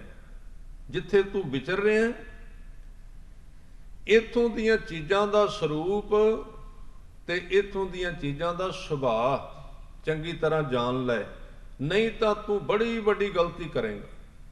ਜੇ ਸੁਭਾਅ ਦਾ ਪਤਾ ਨਹੀਂ, ਹੁਣ ਸਾਹਮਣੇ ਲੋਹੇ ਦਾ ਟੁਕੜਾ ਪਿਆ, ਆਦਮੀ ਉਹਦੇ ਸੁਭਾਅ ਨੂੰ ਨਹੀਂ ਜਾਣਦਾ ਵੀ ਕਿੰਨਾ ਕੁ ਗਰਮ ਹੈ, ਗਰਮ ਦਿਸਦਾ ਨਹੀਂ। ਜੇ ਉਹਨੂੰ ਪਤਾ ਨਾ ਲੱਗਾ ਤੇ ਹੱਥ ਲਾਏਗਾ, ਨੁਕਸਾਨ ਕਰੇਗਾ।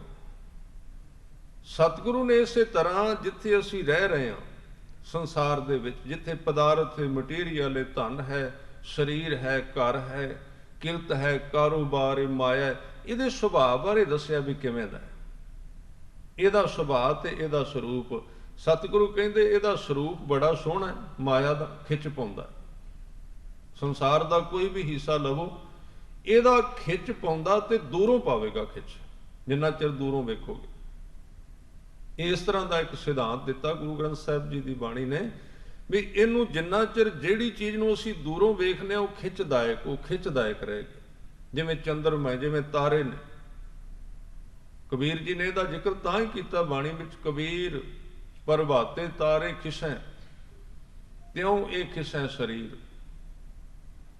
ਇਹ ਦੂਰੋਂ ਕੋਈ ਵੀ ਚੀਜ਼ ਹੈ ਸੰਸਾਰ ਦੀ, ਉਹਨੂੰ ਵੇਖਣ ਨਾਲ ਸੁਭਾਏਮਾਨ ਤੇ ਖਿੱਚਦਾਇਕ ਲੱਗੇਗੀ। ਇੱਥੋਂ ਦਾ ਸੁਭਾਅ ਸਤਿਗੁਰੂ ਨੇ ਦੱਸਿਆ, ਉਹਦਾ ਸਰੂਪ ਦੱਸਿਆ, ਪਰ ਇਹਦਾ ਸੁਭਾਅ ਵੀ ਦੱਸਿਆ। ਇਹਦਾ ਸੁਭਾਅ ਹੈ ਜਦੋਂ ਤੂੰ ਉਹਨੂੰ ਵਰਤ ਲਏਗਾ ਉਸ ਤੋਂ ਬਾਅਦ ਮਿੱਟੀ ਹੋ ਜਾਏਗੀ। ਬਸ ਇੱਥੋਂ ਦੇ 2 ਹੀ ਸੁਭਾਅ ਨੇ। ਉਹਦੇ ਵਿੱਚ ਇੱਕ ਆਪਣਾ ਤਰੀਕਾ ਦੱਸਿਆ ਵੀ ਉਹਨੂੰ ਕਿੰਨਾ ਕੁ ਵਰਤਣਾ। ਤੂੰ ਪਦਾਰਥ ਨੂੰ ਕੱਢਿਆ ਨਹੀਂ ਇੱਥੋਂ ਬਾਹਰ ਨਹੀਂ ਕੀਤਾ, ਨਿਰਾਸ਼ ਨਹੀਂ ਕੀਤਾ ਸਿੱਖ ਨੂੰ, ਮਟੀਰੀਅਲ ਤੋਂ ਬਾਹਰ ਨਹੀਂ ਕੀਤਾ।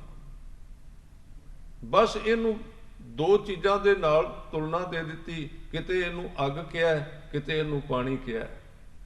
ਕਹਿੰਦੇ ਪਾਣੀ ਵੀ ਸੁਖਦਾਈ ਹੈ ਜੇ ਉਹਨੂੰ ਲੋੜ ਮਾਤਰ ਪੀਵੀਏ, ਪਾਣੀ ਸੁਖਦਾਈ ਹੈ ਜੇ ਉਹਦੇ ਵਿੱਚ ਤਰਨ ਦੀ ਜਾਚ ਹੋਵੇ, ਪਾਣੀ ਸੁਖਦਾਈ ਹੈ ਜੇ ਉਹਦੇ ਵਿੱਚ ਲੰਘਣ ਵਾਸਤੇ ਸਾਡੇ ਕੋਲ ਬੇੜੀ ਹੋਵੇ।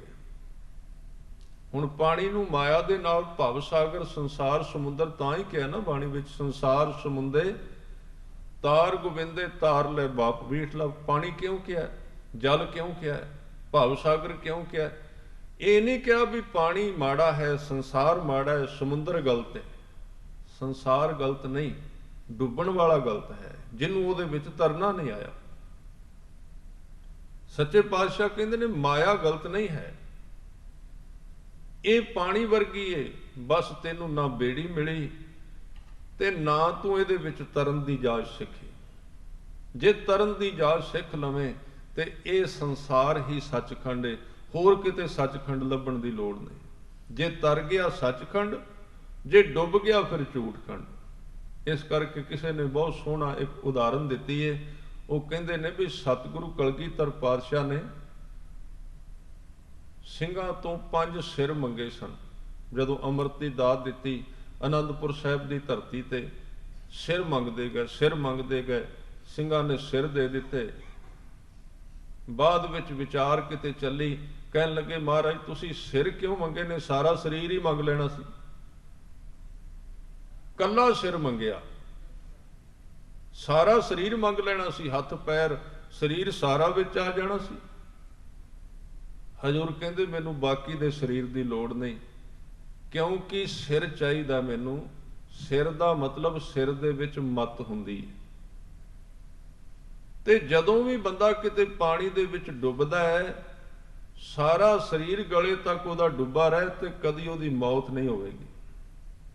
ਗਲੇ ਤੱਕ ਸਾਰਾ ਸਰੀਰ ਪਾਣੀ ਵਿੱਚ ਡੋਬ ਦਿਓ, ਕਿਸੇ ਵੀ ਜੀਵ ਦਾ ਉਹਦੀ ਮੌਤ ਨਹੀਂ ਹੋਵੇਗੀ। ਉਹਦੀ ਮੌਤ ਉਦੋਂ ਹੋਵੇਗੀ ਜਦੋਂ ਉਹਦਾ ਸਿਰ ਵਿੱਚ ਡੁੱਬ ਜਾਏਗਾ। ਸਿਰ ਡੁੱਬਣ ਨਾਲ ਉਹਦੀ ਮੌਤ ਹੋ ਜਾਏਗੀ। ਕਹਿਣ ਲੱਗੇ ਸਿਰ ਮੈਂ ਤਾਂ ਮੰਗਿਆ, ਮੈਨੂੰ ਸਿਰ ਚਾਹੀਦਾ।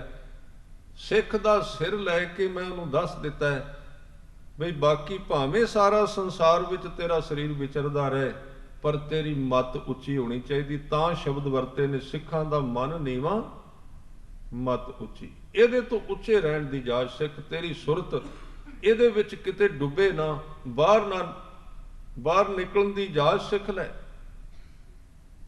ਇਸ ਕਰਕੇ ਜੁਗਤ ਦੱਸੀ ਗਈ ਬਾਣੀ ਦੇ ਵਿੱਚ ਕਦੀ ਮੁਰਗਾਬੀ ਦੀ ਉਦਾਹਰਨ ਦੇ ਕੇ, ਕਦੀ ਬੇੜੀ ਦੀ ਉਦਾਹਰਨ ਦੇ ਕੇ ਸਤਿਗੁਰੂ ਨੇ ਮੁਰਗਾਈ ਦਾ ਨਾਂ ਲਿਆ। ਜਦੋਂ ਯੋਗੀਆਂ ਨੇ ਪੁੱਛਿਆ ਸੀ ਵੀ ਤੁਹਾਡੀ ਗੁਰਸਿੱਖੀ ਦਾ ਸਿਧਾਂਤ ਕਿਵੇਂ ਸਮਝਾਇਆ ਤੁਸੀਂ ਸਿੱਖਾਂ ਨੂੰ, ਕਿਉਂਕਿ ਜੇ ਅਸੀਂ ਸਮਝਾਂਗੇ, ਇੱਕ ਗੱਲ ਪੱਕੀ ਹੈ, ਗੁਰਸਿੱਖੀ ਇੱਕ ਪੂਰਾ ਸਬਜੈਕਟ ਸੀ, ਇੱਕ ਥਾਂ ਤੋਂ ਸ਼ੁਰੂ ਹੁੰਦਾ ਹੈ, ਇਹਦੇ ਲੈਸਨ ਨੇ, ਇਹਨੂੰ ਸਮਝਣਾ ਪੈਂਦਾ, ਇਹਨੂੰ ਜਾਣਨਾ ਪੈਂਦਾ। ਆ ਅਸੀਂ ਰੌਲ ਕਚੌਲਾ ਜਿਹਾ ਪਾ ਦਿੱਤਾ ਜਿਹਦੇ ਵਿੱਚ ਕੋਈ ਨਾ ਸੁਣਨ ਵਾਲੇ ਦੇ ਹੱਥ ਵਿੱਚ ਲੱਗਦਾ, ਨਾ ਪਤਾ ਲੱਗਦਾ ਕਿੱਥੋਂ ਸ਼ੁਰੂ ਕਰਨੀ, ਸਿੱਖੀ ਦੇ ਆਧਾਰ ਕੀ। ਤੇ ਗੁਰੂ ਸਾਹਿਬ ਨੇ ਇੱਕ ਇੱਕ ਚੀਜ਼ ਮਿਣ ਕੇ ਦੱਸੀ। ਜਦੋਂ ਸਿੱਧਾ ਨੇ ਪੁੱਛਿਆ ਵੀ ਤੁਸੀਂ ਆਪਣੇ ਗੁਰਸਿੱਖਾਂ ਨੂੰ ਕੀ ਰਾਹ ਦਿੱਤਾ ਹੈ, ਕਿਹੜਾ ਰਸਤਾ ਹੈ, ਤੇ ਗੁਰੂ ਨਾਨਕ ਸਾਹਿਬ ਸੱਚੇ ਪਾਤਸ਼ਾਹ ਨੇ ਉਦਾਹਰਨ ਇੱਕੋ ਕਮਲ ਦੇ ਫੁੱਲ ਦਾ ਤੇ ਇੱਕ ਮੁਰਗਾਬੀ ਦਾ ਦਿੱਤਾ। ਮੁਰਗਾਬੀ ਐਸਾ ਪੰਛੀ ਹੈ ਜਿਹਦਾ ਖਾਣਾ ਪਾਣੀ ਦੇ ਵਿੱਚ ਹੈ। ਮੁਰਗਾਬੀਆਂ ਜਦੋਂ ਉੱਡਦੀਆਂ ਨੇ, ਪਾਣੀ ਵਿੱਚ ਆਉਂਦੀਆਂ ਨੇ, ਪਾਣੀ ਤੇ ਬੈਠ ਕੇ ਤਰ ਕੇ ਆਪਣਾ ਭੋਜਨ ਲੱਭਦੀਆਂ। ਕਈ ਵਾਰੀ ਤਾਂ ਮੁਰਗਾਬੀ ਪਾਣੀ ਦੇ ਵਿੱਚ ਚੁੱਭੀ ਵੀ ਲਾ ਜਾਂਦੀ, ਚੁੱਭੀ ਲਾ ਕੇ ਆਪਣਾ ਭੋਜਨ ਪਾਣੀ ਵਿੱਚੋਂ ਕੱਢ ਕੇ ਖਾ ਕੇ ਥੋੜੇ ਚਿਰ ਬਾਅਦ ਫਿਰ ਬਾਹਰ ਨਿਕਲਦੀ। ਪਰ ਜਦੋਂ ਪਾਣੀ ਦੇ ਵਿੱਚੋਂ ਉਡਾਰੀ ਮਾਰਦੀ ਬਾਹਰ ਨਿਕਲਦੀ ਏ, ਉਹਦੇ ਖੰਭ ਪਾਣੀ ਵਿੱਚ ਭਿੱਜਦੇ ਨਹੀਂ। ਪਾਣੀ ਦੇ ਵਿੱਚ ਰਹਿੰਦਿਆਂ ਵੀ ਪਾਣੀ ਤੋਂ ਵੱਖਰੀ ਰਹਿੰਦੀ। ਸਤਿਗੁਰੂ ਨੇ ਉਦਾਹਰਨ ਦਿੱਤੀ, ਜੈਸੇ ਜਲ ਮੈਂ ਕਮਲ ਨਿਰਾਲਮ, ਮੁਰਗਾਈ ਨੈ ਸਾਣੇ, ਸੁਰਤ ਸ਼ਬਦ ਭਵ ਸਾਗਰ ਤਰੀਐ, ਨਾਨਕ ਨਾਮ ਵਖਾਣੇ। ਇਹਦੇ ਵਿੱਚ ਬੰਦ ਕਰ ਦਿੱਤਾ ਸਿੱਖੀ ਦਾ ਸਾਰਾ ਸਿਧਾਂਤ ਰਹਿਣ ਸਹਿਣ। ਆ ਬਾਕੀ ਦੀਆਂ ਚੀਜ਼ਾਂ ਜਿੰਨੀਆਂ ਨੇ ਜਿਨ੍ਹਾਂ ਦੀ ਅਸੀਂ ਅੱਜ ਵਿਆਖਿਆ ਕਰ ਰਹੇ ਹਾਂ ਤੇ ਚੱਲ ਰਹੀ ਏ, ਮੈਂ ਬੇਨਤੀ ਕਰਾਂ ਕੰਨਾਂ ਦਾ ਰਸ ਇਹਦੇ ਨਾਲ ਤਬਦੀਲੀ ਕੋਈ ਨਹੀਂ ਜਿਉਣੀ, ਕਿਉਂਕਿ ਬੇਸ ਛੱਡ ਦਿੱਤਾ ਨਾ। ਜੜ ਦੇ ਵਿੱਚ ਕੀੜਾ ਲੱਗਾ ਹੈ ਤੇ ਪੱਤੇ ਸਵਾਰ ਰਹੇ ਹਾਂ, ਪੱਤਿਆਂ ਤੇ ਪਾਣੀ ਪਾ ਰਹੇ ਹਾਂ। ਜਿੰਨਾ ਚਿਰ ਜੜ ਠੀਕ ਨਾ ਹੋਈ, ਨਾ ਟਹਿਣੀਆਂ ਠੀਕ ਹੋਣੀਆਂ ਨੇ, ਨਾ ਪੱਤੇ ਠੀਕ ਹੋਣੇ ਨੇ, ਨਾ ਫੁੱਲ ਠੀਕ ਆਉਣੇ ਨੇ, ਨਾ ਫਲ ਠੀਕ ਲੱਗਣਾ। ਉਹ ਤੇ ਬਾਅਦ ਦੀਆਂ ਗੱਲਾਂ ਨੇ। ਸਮਾਜ ਦਾ ਸੁਧਾਰ ਉਦਣ ਹੋਣਾ ਜਿੱਦਣ ਸਿੱਖ ਦੇ ਹਿਰਦੇ ਦਾ ਸੁਧਾਰ ਹੋ ਗਿਆ, ਨਹੀਂ ਤੇ ਸਮਾਜ ਦਾ ਸੁਧਾਰ ਕੋਈ ਨਹੀਂ ਹੋਵੇਗਾ, ਨਾ ਪੰਥ ਦਾ ਸੁਧਾਰ ਹੋਵੇਗਾ। ਕਿਉਂਕਿ ਸਾਰਾ ਕੁਝ ਕਰ ਕਰਾ ਕੇ ਆ ਤੁਸੀਂ ਵੇਖਦੇ ਹੋ ਕਿੰਨੀਆਂ ਲਹਿਰਾਂ ਚੱਲਦੀਆਂ, ਕਿੰਨੀਆਂ ਲਹਿਰਾਂ ਚੱਲੀਆਂ, ਅਖੀਰ ਨੂੰ ਸਭ ਮਲੀਆਂ ਮਿਟ। ਕਿਉਂ? ਉਹ ਜੜ ਸੀ ਨਾ ਜਿਹੜੀ, ਜਿੱਥੇ ਜੜ ਦੇ ਵਿੱਚ ਉਹ ਲੋਕ ਸਨ ਇੰਨੇ ਪਰਪੱਕ ਤਾਂ ਸਨ, ਉਹਨਾਂ ਨੇ ਪਹਿਲਾਂ ਇਸ ਸਿਧਾਂਤ ਨੂੰ ਪਾਲਿਆ ਸੀ। ਗੁਰੂ ਸਾਹਿਬ ਨੇ 2 ਉਦਾਹਰਨਾਂ ਦਿੱਤੀਆਂ ਵੀ ਮੈਂ ਆਪਣੇ ਗੁਰਸਿੱਖ ਨੂੰ, ਕਿਉਂਕਿ ਇਹ ਬੜੇ ਸਮੇਂ ਤੋਂ ਸਿਖਾਇਆ ਜਾ ਰਿਹਾ ਸੀ ਤੇ ਅੱਜ ਸਾਨੂੰ ਵੀ ਇਹ ਸਿਖਾਇਆ ਜਾ ਰਿਹਾ। ਤਕਰੀਬਨ 80% ਅਸੀਂ ਵੀ ਇਹ ਕਹਿੰਦੇ ਆ, ਜਾਂ ਤੇ ਸੰਸਾਰ ਦੇ ਵਿੱਚ ਰਹੋ, ਜਾਂ ਤੇ ਗ੍ਰਸਤੀ ਬਣ ਜਾਓ, ਤੇ ਜਾਂ ਸੰਸਾਰ ਛੱਡ ਕੇ ਬਾਹਰ ਆ ਜਾਓ। ਇਹ ਪਹਿਲਾਂ ਵੀ ਮੌਜੂਦ ਸੀ। ਇਹ ਬੁੱਧ ਧਰਮ ਦੀ ਸਿੱਖਿਆ ਸੀ, ਇਹ ਯੋਗ ਧਰਮ ਦੀ ਸਿੱਖਿਆ ਸੀ ਵੀ ਤੁਸੀਂ ਜਾਂ ਸੰਸਾਰ ਵਾਲੇ ਸੰਸਾਰ ਵਿੱਚ ਰਹੋ, ਧਰਮੀ ਜਿਹੜੇ ਨੇ ਬਾਹਰ ਨਿਕਲ ਜਾਓ ਪਰਬਤਾਂ ਤੇ, ਤੁਸੀਂ ਇਕੱਠੇ ਨਹੀਂ ਰਹਿ ਸਕਦੇ। ਤੇ ਜਦੋਂ ਗੁਰੂ ਸਾਹਿਬ ਨੇ ਸਾਰਾ ਕੁਝ ਇਕੱਠਾ ਕਰ ਦਿੱਤਾ, ਕਦੀ ਉਦਾਸੀਆਂ ਵਾਲੇ ਕੱਪੜੇ ਪਾ ਲਏ, ਉਦਾਸੀ ਕਰਨ ਚਲੇ ਗਏ, ਕਦੀ ਮੱਕੇ ਵੱਲ ਗਏ, ਉੱਥੇ ਹੋਰ ਖੜਾਵਾਂ ਪਾ ਲਈਆਂ। ਫਿਰ ਜਦੋਂ ਕਰਤਾਰਪੁਰ ਆਏ ਤਾਂ ਉੱਥੇ ਅਸਥਾਨ ਬਣ ਗਿਆ, ਉੱਥੇ ਗੁਰੂ ਸਾਹਿਬ ਨੇ ਸਾਰੇ ਲਾ ਕੇ ਤੇ ਆਮ ਜ਼ਿਮੀਂਦਾਰ ਵਾਲੇ ਕੱਪੜੇ ਪਾ ਲਏ। ਤੇ ਫਿਰ ਬਹੁਤ ਚਰਚਾ ਹੋਈ ਵੀ ਗੁਰੂ ਸਾਹਿਬ ਨੇ ਜਿਹੜਾ ਭੇਖ ਸੀ ਧਰਮ ਛੱਡ ਦਿੱਤਾ। ਤਾਂ ਹਜ਼ੂਰ ਨੇ ਕਿਹਾ ਵੀ ਮੈਂ ਜਿਹੜਾ ਰਾਹ ਬਣਾਇਆ ਹੈ ਉਹ ਇੰਨਾ ਸੰਪੂਰਨ ਹੈ ਤੇ ਰੱਬ ਦਾ ਬਣਾਇਆ ਹੋਇਆ ਰਾਹ ਹੈ, ਉਹਦੇ ਵਿੱਚ ਸੰਸਾਰ ਤੋਂ ਬਾਹਰ ਜਾਣ ਦੀ ਲੋੜ ਨਹੀਂ, ਪਰ ਸੰਸਾਰ ਦੇ ਵਿੱਚ ਡੁੱਬਣ ਦੀ ਲੋੜ ਵੀ ਨਹੀਂ। ਉਹ ਫੁੱਲ ਦੀ ਉਦਾਹਰਨ ਦਿੱਤੀ, ਕਹਿੰਦੇ ਜਿਵੇਂ ਜੈਸੇ ਜਲ ਮੈਂ ਕਮਲ ਨਿਰਾਲਮ, ਨਿਰਾਲਮ ਦਾ ਅਰਥ ਹੈ ਅਸਰ ਤੋਂ ਰਹਿਤ, ਪਾਣੀ ਦੇ ਪ੍ਰਭਾਵ ਤੋਂ ਬਿਨਾਂ। ਕਿਉਂਕਿ ਕਮਲ ਦਾ ਫੁੱਲ ਜਿਹੜਾ ਹੈ, ਕੋਈ ਵੀ ਫੁੱਲ ਹੋਵੇ, ਕੱਲਾ ਕਮਲ ਦਾ ਨਹੀਂ, ਤੁਸੀਂ ਇਹਦਾ ਪ੍ਰੈਕਟੀਕਲ ਕਰ ਸਕਦੇ ਹੋ। ਇੱਕ ਫੁੱਲ ਬੀਜ ਦਿਓ ਜ਼ਮੀਨ ਦੇ ਵਿੱਚ, ਉਹਦੀ ਜਿੱਥੇ ਜੜ ਹੈ, ਜਦੋਂ ਫੁੱਲ ਉੱਗੇਗਾ ਤੇ ਪੀਲਾ ਪੈਣਾ ਸ਼ੁਰੂ ਹੋ ਜਾਏਗਾ, ਪੀਲਾ ਪੈਂਦਾ ਫੁੱਲ। ਜਾ ਕੇ ਉਹਦੇ ਜਾਣਕਾਰ ਨੂੰ ਪੁੱਛੋ ਵੀ ਅਸੀਂ ਫੁੱਲ ਲਾਏ ਨੇ ਤੇ ਫੁੱਲਾਂ ਦੇ ਵਿੱਚ ਪੀਲਾਪਣ ਆ ਗਿਆ, ਕੋਈ ਦਵਾਈ ਦੱਸੋ ਇਹਦੀ। ਯੂਨੀਵਰਸਿਟੀ ਵਿੱਚ ਜਾਓ, ਉਹਦੇ ਜਿਹੜੇ ਮਾਹਿਰ ਨੇ, ਤੇ ਉਹ ਕਹਿਣਗੇ ਵੀ ਇਹਦੀਆਂ ਜੜ੍ਹਾਂ ਦੇ ਵਿੱਚ ਮਲੀ ਪਾਓ, ਮਲੀ, ਇਹਦੀਆਂ ਜੜ੍ਹਾਂ ਦੇ ਵਿੱਚ ਚਿੱਕੜ ਪਾਓ। ਮਲੀ ਸ਼ਬਦ ਤੇ ਹੁਣ ਜਿਹੜੇ ਪਹਿਲੇ ਨੇ ਉਹ ਜਾਣਦੇ ਹੋਣਗੇ, ਅੱਗੋਂ ਬੱਚਿਆਂ ਨੂੰ ਸਮਝ ਨਹੀਂ ਆਉਂਦੀ। ਮਲੀ ਉਹਨੂੰ ਕਹਿੰਦੇ ਨੇ ਜਿਹੜਾ ਗੋਹਾ ਹੁੰਦਾ, ਉਹਨੂੰ ਕੁੱਟ ਕੇ ਉਹਦਾ ਬੁਰਾਦਾ ਜਿਹੜਾ ਬੂਰ ਬਣਾਇਆ ਹੁੰਦਾ, ਉਹਦੇ ਜੜ ਦੇ ਵਿੱਚ ਇਹ ਪਾਓ ਤੇ ਉਹਦੇ ਵਿੱਚ ਜਦੋਂ ਪਾਵਾਂਗੇ ਉੱਥੋਂ ਬਦਬੂ ਆਵੇਗੀ। ਤੁਸੀਂ ਕਦੇ ਵੇਖੋ ਉਹਦੇ ਵਿੱਚੋਂ ਬਦਬੂ ਆਉਂਦੀ ਹੈ। ਪਰ ਜਦੋਂ ਫੁੱਲ ਦੀ ਜੜ ਵਿੱਚ ਜਾਂਦਾ ਹੈ ਤੇ ਫੁੱਲ ਉਹਨੂੰ ਖਿੱਚ ਕੇ, ਉਹਦੇ ਅਸਰ ਨੂੰ ਖਿੱਚ ਕੇ ਜਦੋਂ ਫੁੱਲ ਖਿੜਦਾ ਤੇ ਫੁੱਲ ਵਿੱਚੋਂ ਸੁਗੰਧੀ ਆਉਣ ਲੱਗ ਪੈਂਦੀ। ਉਹਦੀ ਜੜ ਵਿੱਚ ਦੁਰਗੰਧ, ਉਹਦੇ ਸਿਰ ਦੇ ਉੱਤੇ ਸੁਗੰਧੀ। ਹਜ਼ੂਰ ਨੇ ਕਿਹਾ ਮੈਂ ਆਪਣੇ ਸਿੱਖ ਨੂੰ ਕਮਲ ਤੇ ਫੁੱਲ ਵਰਗਾ ਬਣਾਉਣਾ ਚਾਹੁੰਦਾ, ਜਿਹਦੀ ਜੜ ਤੇ ਲੱਗੀ ਹੋਵੇ ਸੰਸਾਰ ਦੇ ਵਿੱਚ, ਪਦਾਰਥ ਵਿੱਚ। ਕਿਉਂਕਿ ਪਦਾਰਥ ਤੋਂ ਬਿਨਾਂ ਜੀਵਨ, ਜੜ ਤੋਂ ਬਿਨਾਂ ਜੀਵਨ ਕਿਵੇਂ ਚੱਲੇਗਾ?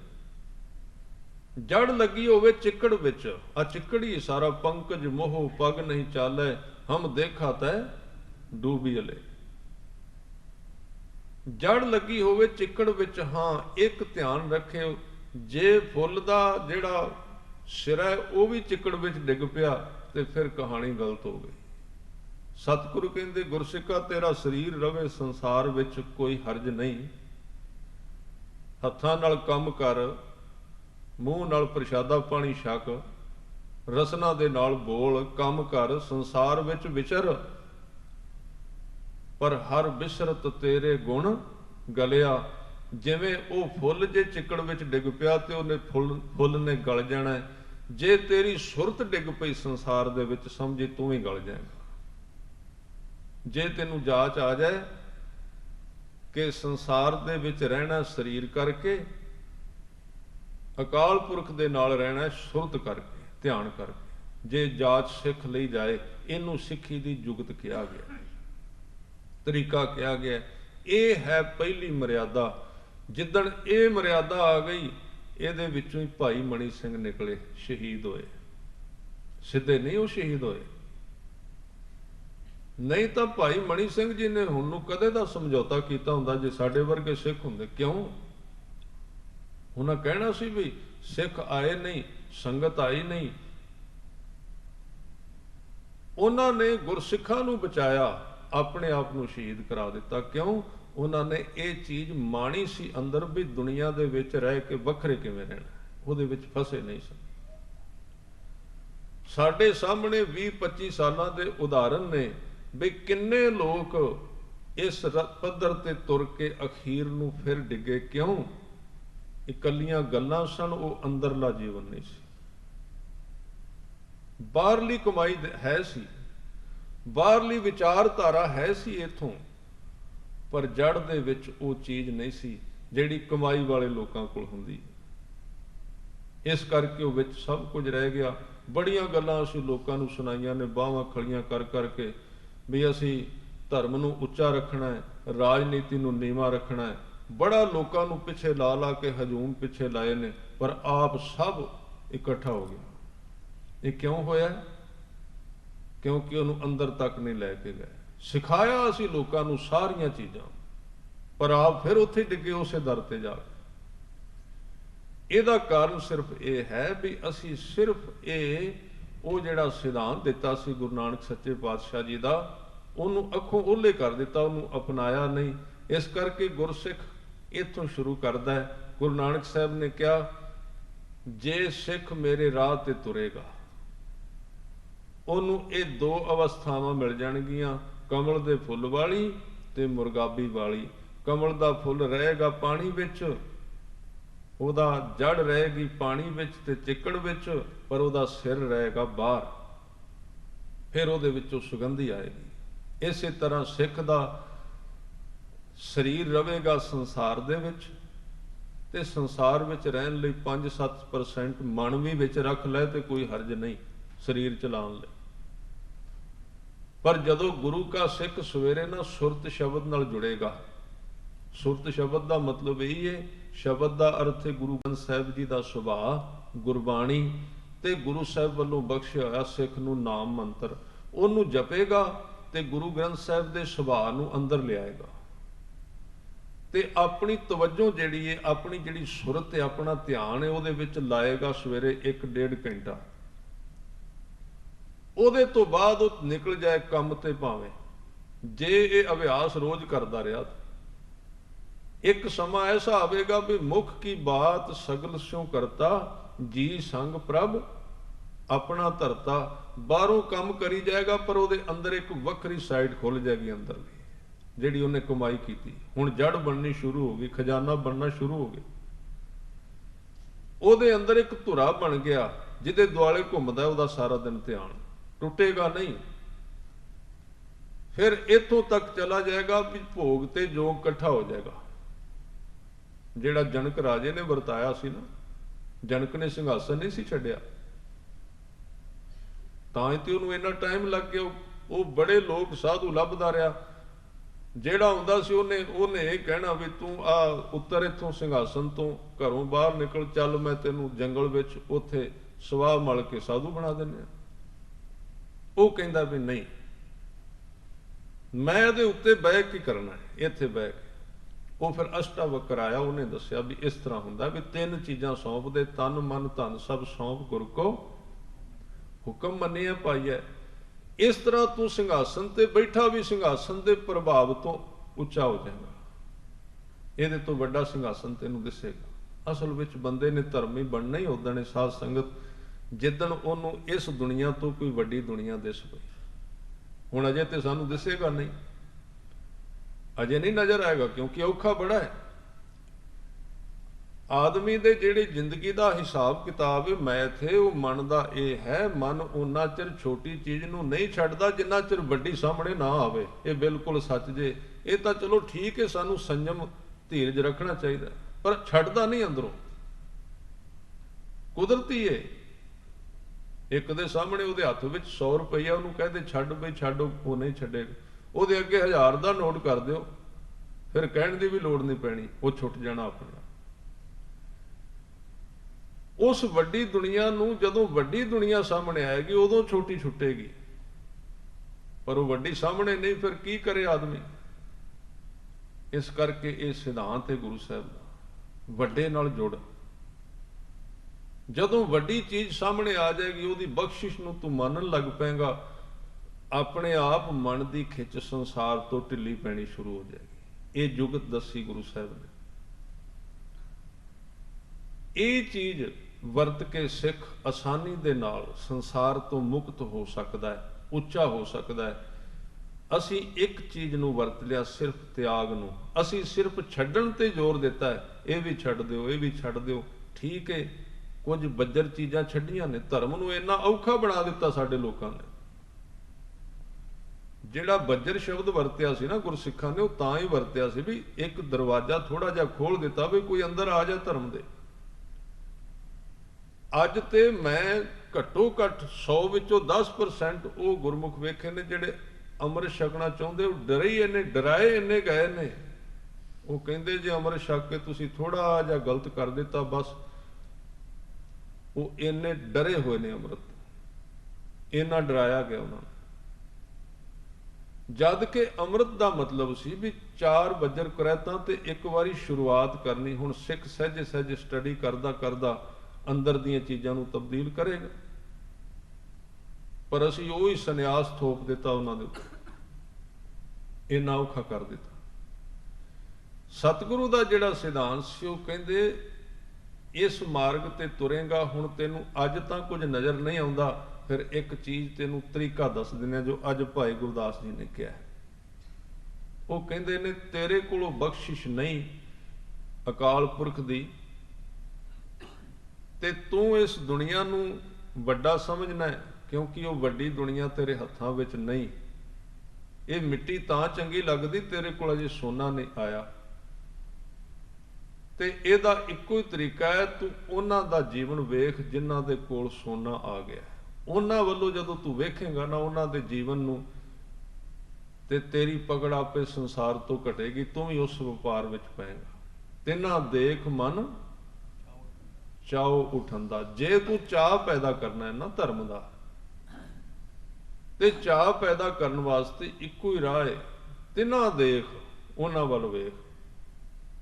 ਉਹਨਾਂ ਵੱਲ ਵੇਖੇਗਾ ਤੇ ਕੁਦਰਤੀ ਤੌਰ ਤੇ ਬਾਜ਼ਾਰ ਵਿੱਚ ਵੇਖ ਲਓ, ਜਿਹੜਾ ਕਾਰੋਬਾਰ ਚੰਗਾ ਚੱਲੇ, ਸਾਰੇ ਲੋਕ ਲੰਘਦੇ ਉਹਦੇ ਵੱਲ ਵੇਖਦੇ ਨੇ ਵੀ ਇਹ ਕਿਵੇਂ ਕੀਤਾ ਹੈ, ਉਹਨੂੰ ਮਿਲਣਗੇ ਵੀ, ਪੁੱਛਣਗੇ ਵੀ। ਇਹ ਤਰੀਕਾ ਸਾਧ ਸੰਗਤ ਦਾ ਗੁਰਮਤਿ ਵਿੱਚ, ਗੁਰਸਿੱਖਾਂ ਦੀ ਸੰਗਤ ਦਾ ਤਾਂ ਸੀ ਕਿ ਕੁਝ ਐਸੇ ਲੋਕ, ਉਹ ਕੌਮ ਬੜੀ ਅਮੀਰ ਹੈ ਅੰਦਰਲੇ ਖਜ਼ਾਨੇ ਵਿੱਚ, ਜਿਹਦੇ ਕੋਲ ਬਖਸ਼ੇ ਹੋਏ ਲੋਕ ਭਾਵੇਂ ਉਂਗਲਾਂ ਤੇ ਗਿਣਨ ਜੋਗੇ ਹੋਣ, ਕਿਉਂਕਿ ਉਹਨਾਂ ਵੱਲੋਂ ਵੇਖ ਕੇ ਅੰਦਰ ਇੱਕ ਧੀਰਜ ਬਣਦੀ, ਟਿਕਾਅ ਪੈਦਾ ਹੁੰਦਾ। ਦੂਸਰੇ ਆਮ ਸਾਡੇ ਵਰਗੇ ਕਹਿੰਦੇ ਵੀ ਹੋ ਸਕਦਾ ਇਸ ਤਰ੍ਹਾਂ, ਜੋ ਕੁਝ ਵਿਆਖਿਆ ਵਿੱਚ ਹੈ, ਕਿਉਂਕਿ ਆ ਸਾਹਮਣੇ ਆਦਮੀ ਹੈ ਇਸ ਤਰ੍ਹਾਂ ਦਾ। ਤੇ ਜਦੋਂ ਇਸ ਤਰ੍ਹਾਂ ਦੇ ਲੋਕਾਂ ਦੀ ਕਮੀ ਆ ਜਾਂਦੀ, ਉਦੋਂ ਸੋਕਾ ਪੈ ਜਾਂਦਾ, ਕਾਲ ਪੈ ਜਾਂਦਾ ਧਰਮ ਦਾ। ਇਸ ਲਈ ਗੁਰੂ ਸਾਹਿਬ ਕਹਿੰਦੇ ਨੇ, ਉਹਨੂੰ ਪੁੱਛ ਕਵਣ ਬਣੀ ਰੀ ਤੇਰੀ ਲਾਲੀ, ਕਵਣ ਗੁਣ ਤੂੰ ਭਈ ਗੁਲਾਲੀ। ਉਹ ਕਿਹੜਾ ਤਰੀਕਾ ਜਿਹਦੇ ਨਾਲ ਤੇਰੀ ਜ਼ਿੰਦਗੀ ਰੰਗੀ ਗਈ ਹੈ। ਇਹ ਉਹਨਾਂ ਲੋਕਾਂ ਵੱਲੋਂ ਵੇਖ ਕੇ ਚਾਅ ਪੈਦਾ ਹੋਵੇਗਾ। ਇਸੇ ਕਰਕੇ ਨਾਮਦੇਵ ਜੀ ਕਹਿੰਦੇ, ਮੈਨੂੰ ਵੀ ਕਿਸੇ ਨੇ ਪੁੱਛਿਆ, ਪਾੜ ਪੜੋਸਨ ਪੁੱਛ ਲੈ ਨਾਮਾ, ਕਾਂ ਪਹਿਛਾਣ ਛਵਾਈ। ਨਾਮਦੇਵ ਜੀ ਕਹਿੰਦੇ, ਮੈਨੂੰ ਪੜੋਸਨ ਨੇ ਪੁੱਛਿਆ ਵੀ ਤੂੰ ਛੰਨ ਕਿਹਦੇ ਤੋਂ ਬਣਾਈ। ਇਹ ਕਹਾਣੀ ਤੁਸੀਂ ਸੁਣਦੇ ਰਹੇ, ਇਹ ਸਮਝਾਉਣ ਲਈ ਸੀ। ਕਹਾਣੀ ਵਿੱਚ ਪਾ ਕੇ ਗੱਲ ਕਹੀ ਹੈ ਨਾਮਦੇਵ ਜੀ ਨੇ, ਪਰ ਇਹ ਕੋਈ ਬਾਹਰਲੀ ਛੰਨ ਦੀ ਇਕੱਲੀ ਗੱਲ ਨਹੀਂ ਸੀ। ਬਣ ਸਕਦੀ, ਮੈਂ ਇਹ ਨਹੀਂ ਕਹਿੰਦਾ ਵੀ ਨਹੀਂ ਹੋ ਸਕਦੀ। ਛੰਨ ਤਾਂ ਛੋਟੀ ਜਿਹੀ ਚੀਜ਼ ਹੈ ਰੱਬ ਦੇ, ਉਹ ਤਾਂ ਕੁਝ ਵੀ ਨਹੀਂ। ਮੈਂ ਉਹਨੂੰ ਕੱਟਾਂਗਾ ਵੀ ਨਹੀਂ, ਵੀ ਛੰਦ ਨਹੀਂ ਬਣੀ, ਹੋ ਸਕਦਾ ਬਣ ਸਕਦੀ ਹੈ, ਕੋਈ ਵੱਡੀ ਗੱਲ ਨਹੀਂ।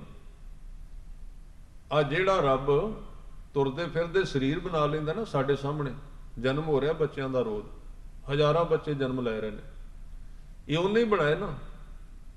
ਕੋਈ ਇਹਦੇ ਵਿੱਚ ਅਸੀਂ ਪੈਟਰੋਲ ਨਹੀਂ ਪਾਇਆ, ਕੋਈ ਬੈਟਰੀ ਨਹੀਂ ਰੱਖੀ, ਸਾਰੇ ਤੁਰੇ ਫਿਰਦੇ ਦਿਨ ਰਾਤ, ਇਹ ਉਹਨੇ ਪੈਦਾ ਕੀਤੇ, ਬਣਾਏ ਨੇ।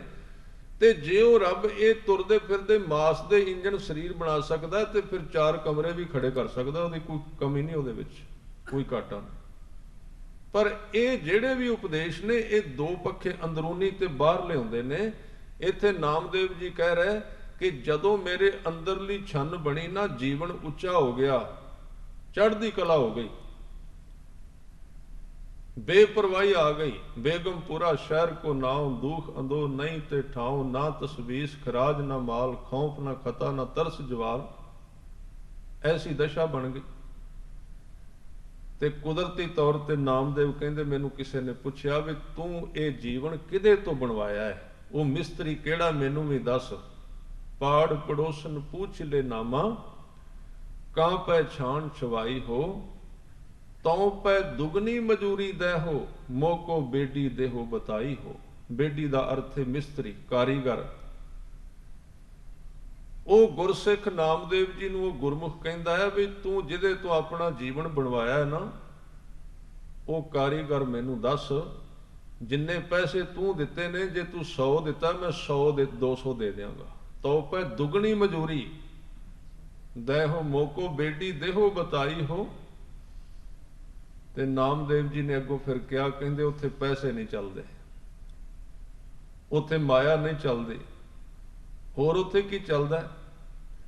ਕਹਿੰਦੇ ਬੇਡੀ ਪ੍ਰੀਤ ਮਜੂਰੀ ਮੰਗੈ, ਜੇ ਕੋ ਛਾਣ ਛਵਾਵੈ ਹੋ। ਜੇ ਕੋਈ ਆਪਣਾ ਜੀਵਨ ਉੱਚਾ ਕਰਨਾ ਚਾਹੁੰਦਾ ਹੈ, ਉਹ ਛੰਨ ਬਣਾਉਣੀ ਚਾਹੁੰਦਾ ਆਪਣੇ ਜੀਵਨ ਦੇ ਵਿੱਚ, ਉੱਥੇ ਪ੍ਰੀਤ ਦੀ ਮਜ਼ਦੂਰੀ, ਪ੍ਰੀਤ ਦੇ ਪੈਸੇ ਲੱਗਦੇ ਨੇ, ਮਨ ਦੇਣਾ ਪੈਂਦਾ, ਇੱਕ ਹੋਰ ਕੰਮ ਕਰਨਾ ਪੈਂਦਾ। ਕਹਿੰਦੇ ਲੋਭ ਕੁਟੰਬ ਸਭੋਂ ਤੇ ਤੋਰੈ, ਤੋ ਆਪਨ ਬੇਡੀ ਆਵੈ ਗੋ। ਉੱਥੇ ਫਿਰ ਇਹ ਨਹੀਂ ਬਹਾਨੇ ਚੱਲਦੇ ਵੀ ਆ ਮੇਰਾ ਕੰਮ ਹੈ ਜੀ, ਹੁਣ ਆ ਹੈ। ਪਹਿਲੇ ਨੰਬਰ ਤੇ ਉਹਨੂੰ ਰੱਖੇਗਾ ਬੰਦਾ। ਕੋਈ ਵੀ ਕਾਰਜ ਹੈ, ਜਦੋਂ ਜੂਆ ਖੇਡੇਗਾ ਨਾ, ਉਦੋਂ ਕੰਮ ਸਿਰੇ ਲੱਗੇਗਾ। ਵੈਸੇ ਨਹੀਂ, ਜੇ ਉੱਥੇ ਹਿਸਾਬ ਕਿਤਾਬ ਨਾ, ਉੱਥੇ ਘੜੀਆਂ ਨਾ, ਉੱਥੇ ਹਿਸਾਬ ਨਾ, ਉੱਥੇ ਤਕੜੀ, ਕੁਝ ਨਹੀਂ ਚੱਲਦਾ। ਉਹ ਸਭ ਵਾਰ ਕੇ ਰੱਖ ਦਿੱਤਾ ਉਹਨਾਂ ਨੇ। ਲੋਕ ਕੁਟੰਬ ਸਭੂ ਤੇ ਤੋਰੈ, ਤੋ ਆਪਣ ਬੇਡੀ ਆਵੈ ਗੋ। ਉੱਥੇ ਇਹ ਫੀਸ ਲੱਗਦੀ ਏ, ਫਿਰ ਉਹ ਜੀਵਨ ਇੰਨਾ ਉੱਚਾ ਬਣਦਾ ਹੈ।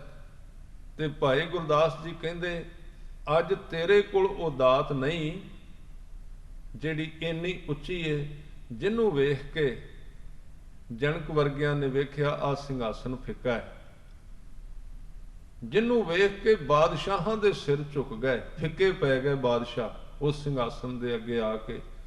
ਉਹ ਅੱਜ ਤੇਰੇ ਕੋਲ ਨਹੀਂ, ਪਰ ਜੇ ਤੂੰ ਚਾਅ ਨਾਲ ਧਰਮ ਕਮਾਉਣਾ ਹੈ ਨਾ, ਸ਼ੌਂਕ ਨਾਲ, ਤੇ ਉਹਨਾਂ ਦੇ ਜੀਵਨ ਵੇਖ, ਫਿਰ ਧਰਮ ਕਮਾ, ਫਿਰ ਵੇਖੀ ਕਿਵੇਂ ਆਨੰਦ ਆਉਂਦਾ। ਸੰਗਤ ਦੇ ਬੜੀ ਦੂਰ ਦੀ ਗੱਲ ਹੈ ਸਾਧ ਸੰਗਤ ਜੀ। ਜੇ ਮੈਂ ਤੇ ਇਹ ਮੇਰਾ ਤਜਰਬਾ ਹੈ, ਜੇ ਕਿਸੇ ਮਨੁੱਖ ਨੇ ਨਿਤਨੇਮ ਕਰਨਾ ਹੈ ਨਾ, ਥੋੜਾ ਬਹੁਤਾ ਵੀ ਸਿੱਖੀ ਕਮਾਉਣੀ ਹੈ, ਇੱਕ ਪਾਠ ਜਪਜੀ ਸਾਹਿਬ ਦਾ ਵੀ ਕਰਨਾ ਹੈ, ਜਿੱਥੇ ਬਾਣੀ ਪੜ੍ਹਨੀ ਹੈ, ਉੱਥੇ ਜਿਨ੍ਹਾਂ ਨੇ ਬਾਣੀ ਕਮਾਈ ਹੈ, ਉਹਨਾਂ ਦੀ ਜੀਵਨੀ ਦੀ ਛੋਟੀ ਜਿਹੀ ਕਿਤਾਬ ਸਿਰਹਾਣੇ ਥੱਲੇ ਜ਼ਰੂਰ ਚਾਹੀਦੀ ਹੈ। ਕਿਉਂਕਿ ਗੁਰੂ ਦਾ ਸ਼ੌਂਕ ਤਾਂ ਜਾਗੇਗਾ ਜੇ ਗੁਰਸਿੱਖਾਂ ਨੂੰ ਵੇਖਿਆ। ਅਸੀਂ ਵਾਰ-ਵਾਰ ਕਹਿੰਦੇ ਹਾਂ ਨਾ ਬਈ ਗੁਰੂ ਗ੍ਰੰਥ ਸਾਹਿਬ ਜੀ ਦੀ ਬਾਣੀ ਦੀ ਕੁੰਜੀ ਹੈ ਭਾਈ ਗੁਰਦਾਸ ਜੀ ਬਾਣੀ, ਸਾਰੇ ਗੁਰਸਿੱਖਾਂ ਨੂੰ ਪਤਾ ਹੈ। ਇਹ ਇਕੱਲੀ ਵਿਦਿਆ ਦੇ ਤੌਰ ਤੇ ਨਹੀਂ, ਇਹ ਇਕੱਲੀ ਅੱਖਰੀ ਗਿਆਨ ਦੀ ਗੱਲ ਨਹੀਂ ਹੈ। ਅਸਲ ਵਿੱਚ ਇਹ ਗੱਲ ਇੱਧਰ ਇਸ਼ਾਰਾ ਕਰਦੀ ਹੈ ਕਿ ਜੇ ਗੁਰੂ ਤੱਕ ਜਾਣਾ ਹੈ, ਤੇ ਜੇ ਗੁਰੂ ਗ੍ਰੰਥ ਸਾਹਿਬ ਤੱਕ ਜਾਣਾ, ਤੇ ਤੈਨੂੰ ਭਾਈ ਗੁਰਦਾਸ ਜੀ ਤੱਕ ਆਉਣਾ ਪਏਗਾ। ਤੇ ਜੇ ਅੱਜ ਵੀ ਤੂੰ ਗੁਰੂ ਨਾਲ ਜੁੜਨਾ, ਤੇ ਤੈਨੂੰ ਉਹਨਾਂ ਦੀ ਜੀਵਨੀ ਪੜ੍ਹਨੀ ਪਏਗੀ ਜਿਨ੍ਹਾਂ ਨੇ ਗੁਰੂ ਕੀ ਬਾਣੀ ਨੂੰ ਕਮਾਇਆ। ਜੇ ਸ਼ੌਂਕ ਪੈਦਾ ਕਰਨਾ ਹੈ, ਆਪਣੇ ਬੈੱਡ ਦੇ ਕੋਲ ਕਿਸੇ ਬਖਸ਼ੇ ਹੋਏ ਦਾ ਜੀਵਨ ਲਿਖਿਆ, ਭਾਵੇਂ ਉਹਦੀ ਸਰੀਰਕ ਸੰਗਤ ਨਾ ਮਿਲੇ। ਜਿਹੜੇ ਗੁਰੂ ਨਾਨਕ ਦੇ ਘਰੋਂ ਵਰਸਾਏ ਗਏ ਲੋਕ ਨੇ, ਬਾਬੇ ਬੁੱਢੇ ਤੋਂ ਲੈ ਕੇ ਅੱਜ ਤੱਕ ਦੇ, ਉਹਨਾਂ ਦੇ ਕਿਸੇ ਦਾ ਵੀ ਜਿਹਦੇ ਨਾਲ ਮਨ ਦੀ ਰੁਚੀ ਪੈਦਾ ਹੋਵੇ, ਆਪੋ ਆਪਣਾ ਮਨ ਟੱਚ ਕਰਦਾ ਵੀ ਕਿਵੇਂ ਦੀ, ਕਿਸੇ ਕਿਸੇ ਤੋਂ ਪ੍ਰਭਾਵਿਤ ਹੁੰਦਾ, ਕਿਸੇ ਤੋਂ ਨਹੀਂ। ਕੋਈ ਵੀ ਹੋਵੇ ਜਿਹੜਾ ਬਾਣੀ ਨਾਲ ਜੁੜਿਆ ਹੈ, ਉਹਦੀ ਛੋਟੀ ਜੀ ਤੁਸੀਂ ਪੋਥੀ ਕੋਲ ਰੱਖ ਲਓ। ਜਦੋਂ ਮਨ ਉਚਾਟ ਹੋਵੇ ਉਹਨੂੰ ਪੜ੍ਹ ਕੇ ਬਾਣੀ ਪੜ੍ਹੋ ਤੇ ਫਰਕ ਪਏਗਾ, ਅਸਰ ਪਏਗਾ। ਇਸ ਕਰਕੇ ਗੁਰੂ ਅਰਜਨ ਦੇਵ ਪਾਤਸ਼ਾਹ ਨੇ ਕਿਹਾ, ਭਾਈ ਮੰਝ ਤੋਂ ਜਦੋਂ ਖੁਸ਼ ਹੋਏ ਤੇ ਕਹਿਣ ਲੱਗੇ, ਤੂੰ ਭਾਈ ਮੰਝ ਨੂੰ ਕਿਹਾ, ਮੰਝ ਗੁਰੂ ਕਾ ਬੋਏ ਥਾ, ਮੰਝ ਪਿਆਰਾ ਗੁਰੂ ਨੂੰ, ਗੁਰ ਮੰਝ ਪਿਆਰਾ, ਮੰਝ ਗੁਰੂ ਕਾ ਬੋਏ ਥਾ, ਜਗ ਲੰਘਣ ਹਾਰਾ। ਕਹਿੰਦੇ ਭਾਈ ਮੰਝ ਤੂੰ ਜਹਾਜ਼ ਹੋਵੇਂਗਾ ਤੇ ਸਿੱਖ ਤੇਰੇ ਉੱਤੇ ਚੜ੍ਹ ਕੇ ਲੰਘਣਗੇ। ਭਾਈ ਮੰਝ ਕਹਿੰਦੇ, ਮਹਾਰਾਜ ਜਹਾਜ਼ ਮੈਂ ਕਿਵੇਂ ਹੋਵਾਂਗਾ, ਮੈਂ ਇੱਥੇ ਰਵਾਂਗਾ ਫਿਰ ਜਹਾਜ਼ ਬਣ ਕੇ ਦੁਨੀਆ ਵਿੱਚ?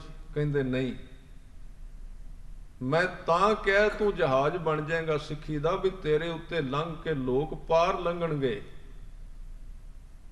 ਤੂੰ ਜਿਹੜੀ ਕਮਾਈ ਸਿੱਖੀ ਦੀ ਕਰਕੇ ਵਿਖਾਈ ਹੈ ਨਾ, 12 ਪਿੰਡਾਂ ਦਾ ਚੌਧਰੀ ਸੈਂ, ਸਾਰੀ ਲੋਕਾਂ ਨੇ ਚੌਧਰ ਵੀ ਖੋ ਲਈ ਹੈ, ਜ਼ਮੀਨ ਵੀ ਚਲੀ ਗਈ, ਘਰ ਦੇ ਵੀ ਚਲੇ ਗਏ, ਤੇ ਸੇਵਾ ਇੰਨੀ ਕੀਤੀ ਹੈ ਤੂੰ ਰੱਜ ਕੇ, ਪਰ ਤੇਰਾ ਸਿਦਕ ਨਹੀਂ ਹੱਲਿਆ। ਜਦੋਂ ਕੋਈ ਬੰਦਾ ਸਿੱਖੀ ਕਮਾਏਗਾ, ਜਦੋਂ ਤੇਰੀ ਸਾਖੀ ਤੇਰਾ ਜੀਵਨ ਪੜ੍ਹੇਗਾ ਜਾਂ ਸੁਣੇਗਾ, ਤੇ ਉਹਦੇ ਵਿੱਚੋਂ ਉਹਨੂੰ ਅੰਦਰੋਂ ਤਾਕਤ ਮਿਲੇਗੀ, ਵਿਸ਼ਵਾਸ ਮਿਲੇਗਾ।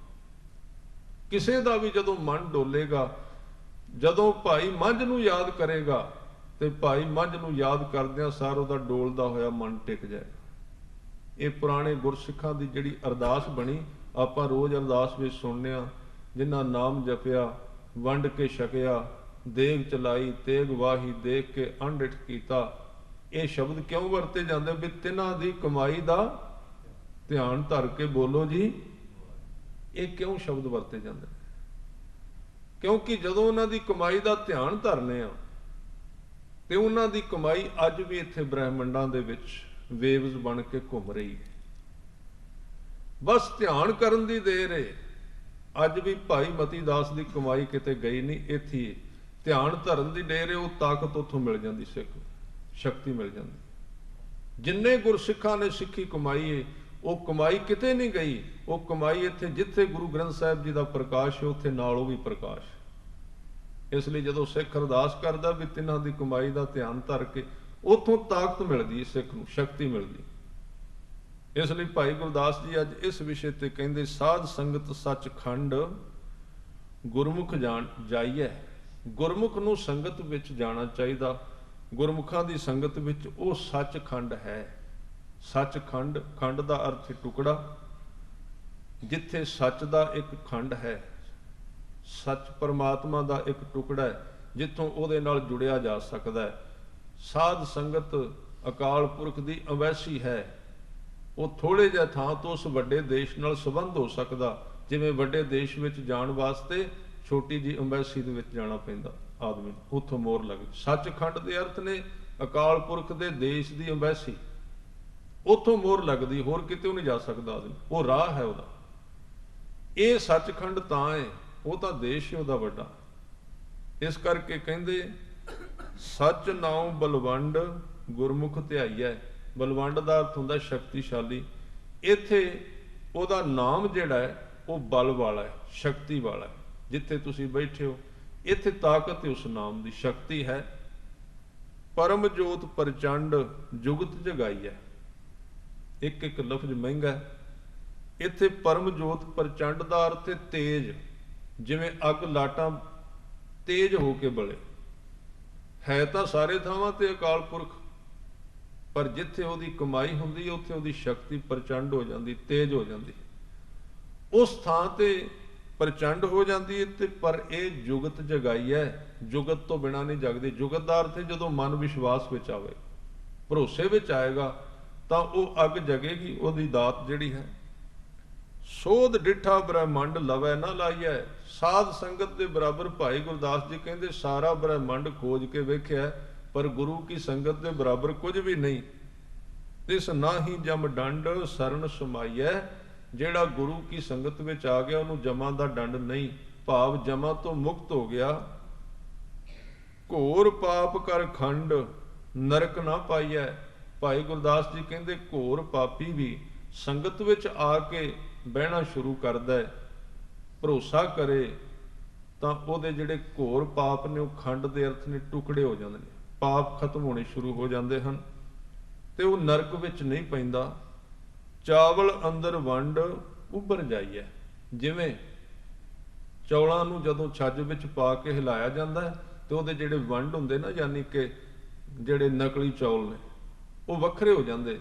ਇਸੇ ਤਰ੍ਹਾਂ ਸੰਗਤ ਵਿੱਚ ਜਦੋਂ ਉਪਦੇਸ਼ ਮਿਲਦਾ, ਕਿਤੇ ਮਿੱਠਾ ਕਿਤੇ ਕੌੜਾ, ਉਹਦੇ ਨਾਲ ਮਨ ਹਿੱਲਦਾ ਹੈ, ਤੇ ਜਦੋਂ ਮਨ ਹਿੱਲਦਾ ਉਹਦੇ ਪਾਪ ਬਾਹਰ ਡਿੱਗ ਪੈਂਦੇ ਸਾਰੇ, ਸ਼ੁੱਧਤਾ ਬਚ ਜਾਂਦੀ ਏ, ਤੇ ਜਿਹੜੀ ਮੈਲ ਉਹ ਸਾਰੀ ਨਿਕਲ ਜਾਂਦੀ ਮਨ ਦੇ ਵਿੱਚੋਂ। ਇੱਥੇ ਭਾਈ ਗੁਰਦਾਸ ਕਹਿੰਦੇ ਸੱਚੋਂ ਸੱਚ ਅਖੰਡ ਕੂੜ ਛੁਡਾਈਐ। ਇੱਥੇ ਇੱਕ ਹੀ ਕੰਮ ਕੀਤਾ ਜਾਂਦਾ, ਸੱਚ ਨੂੰ ਬਚਾਇਆ ਜਾਂਦਾ ਤੇ ਕੂੜ ਨੂੰ ਛਾਣ ਕੇ ਬਾਹਰ ਕੱਢਿਆ ਜਾਂਦਾ, ਜੋ ਸਾਡਾ ਅਸਲੀ ਸਰੂਪ ਹੈ ਉਹਦੇ ਵਿੱਚ ਨਿਵਾਸ ਕਰਾਇਆ ਜਾਂਦਾ ਹੈ। ਭਾਈ ਗੁਰਦਾਸ ਜੀ ਇਸ ਸਾਰੀ ਹੀ 18ਵੀਂ ਪੌੜੀ ਵਿੱਚ ਇਹ ਉਪਦੇਸ਼ ਬਖਸ਼ਿਸ਼ ਕਰ ਰਹੇ ਨੇ ਕਿ ਸਾਧ ਸੰਗਤ ਦੀ ਇੰਨੀ ਵੱਡੀ ਮਹਾਨਤਾ ਹੈ। ਸੋ ਸਾਧ ਸੰਗਤ ਜੀ, ਇਹਨਾਂ ਸਮਾਂ ਆਪ ਜੀ ਨੇ ਪ੍ਰਵਾਨ ਕਰਨਾ, ਵਿਚਾਰਾਂ ਕਰਦਿਆਂ ਬੇਅੰਤ ਪ੍ਰਕਾਰ ਦੀਆਂ ਭੁੱਲਾਂ ਚੁੱਕਾਂ ਦੀ ਖਿਮਾ ਕਰਨੀ। ਫਤਿਹ ਬੁਲਾਓ। ਵਾਹਿਗੁਰੂ ਜੀ ਕਾ ਖਾਲਸਾ, ਵਾਹਿਗੁਰੂ ਜੀ ਕੀ ਫਤਿਹ।